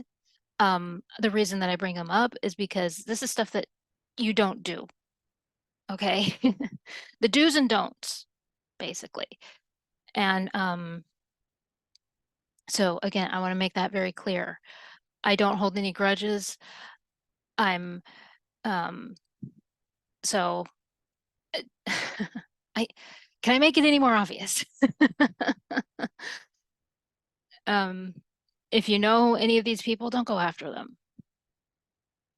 Okay. Really, I am not trying to shame anybody. Okay, but um and I hope this helps give a better understanding of epilepsy and what it's like to have epilepsy. And I hope it opens doors for more people to understand. And because we need to understand epilepsy more. A seizure is not just a seizure. Okay, there's more to it. And when it comes to people with epilepsy, it's not just somebody who suffers from seizures. There's a lot more to it. So anyway, I'll close up here.